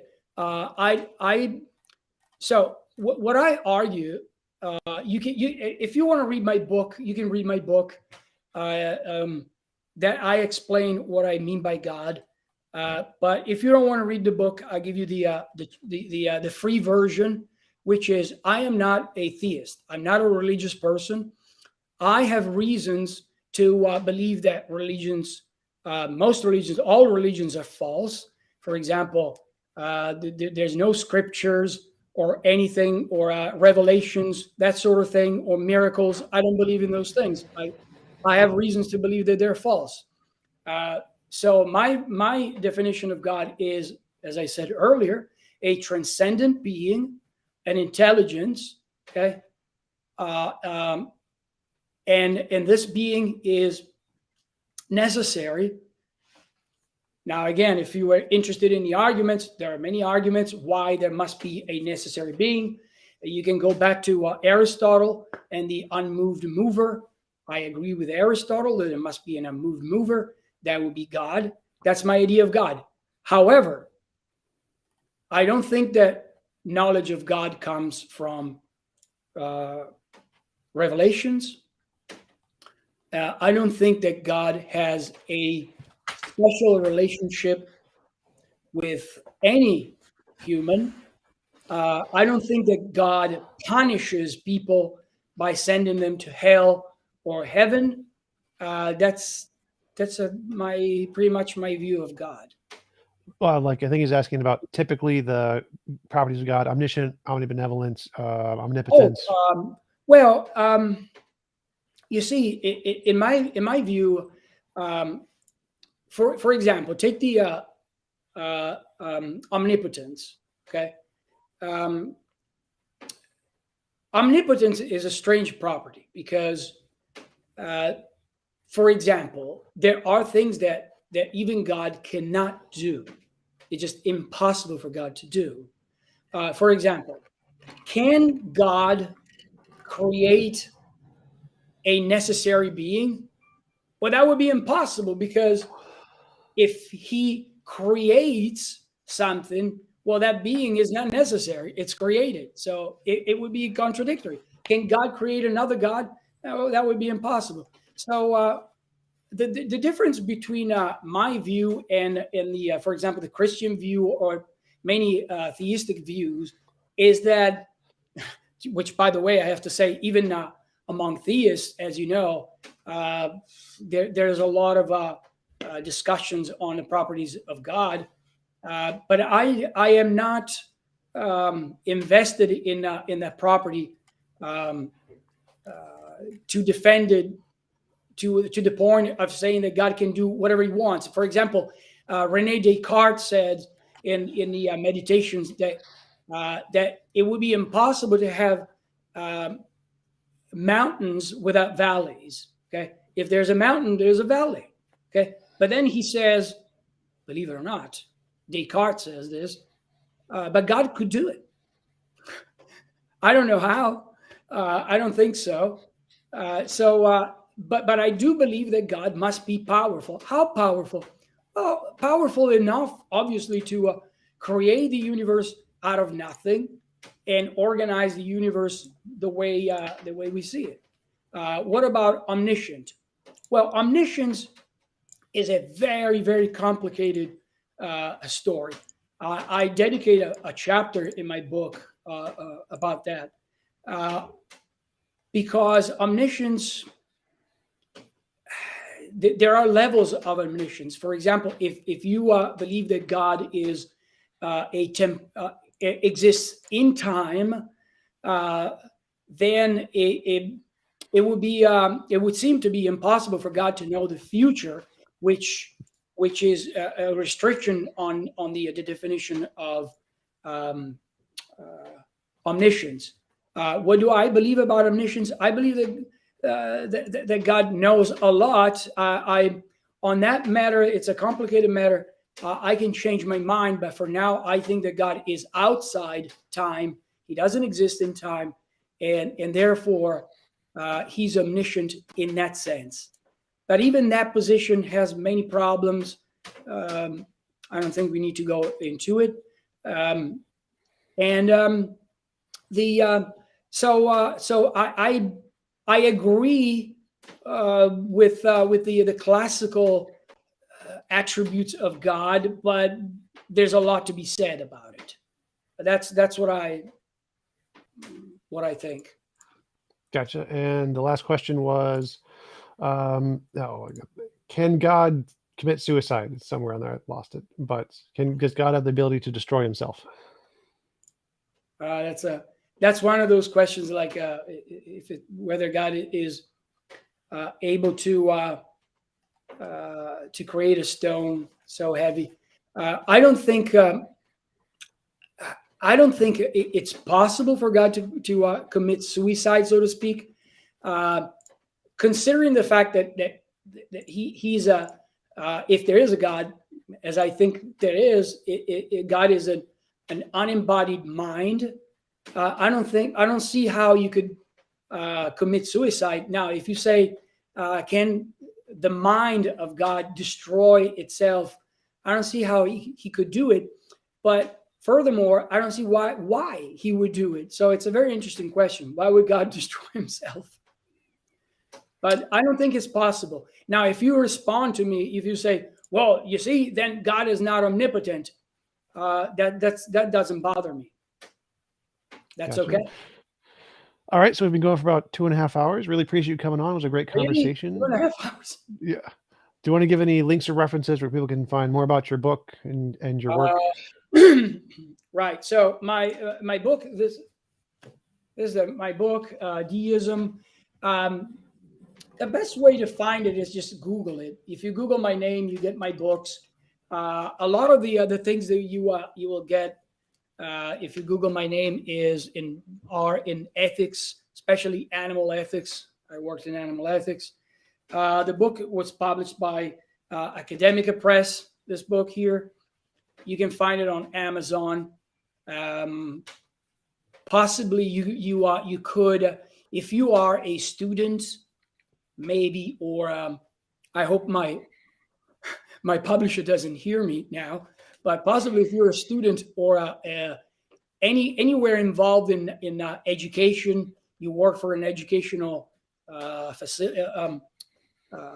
institution, you could possibly email the publisher and ask for a review copy, if you don't want to pay the money. I shouldn't say that because it's money that I earned. But anyway, it's easily found online everywhere. I think that there's a whole chapter somewhere online. I don't remember the website. I also have a YouTube channel, but my channel is really, don't expect anything near the TJump's content, because I use my, you see, I created my YouTube channel when the pandemic broke out back a couple of years ago, and so we started teaching remotely, and I taught a lot of asynchronous classes. So I created my YouTube channel where you can find video lectures and so on. But you can find something interesting. There are some lectures on logic, Plato, those kinds of things. And yeah, these are the best ways to find more about me. And feel free to email me with serious questions, not to insult me, say you're stupid. Because I say this because I'm looking, as I'm talking to you, I'm looking at some of the messages in the chat. I don't understand it. I never understood why there are two civilized people discussing on something like this, and there are people who feel the need to insult well, typically in as it's happening today, the guest, which is me. But anyway, if you have genuine questions, you want to learn more, just feel free to email me. I'll be glad to answer all the questions.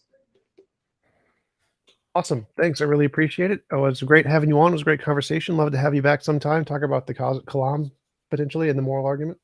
Oh, yes. And cool. But I hope you have a wonderful rest of your day, and I'll talk to you later.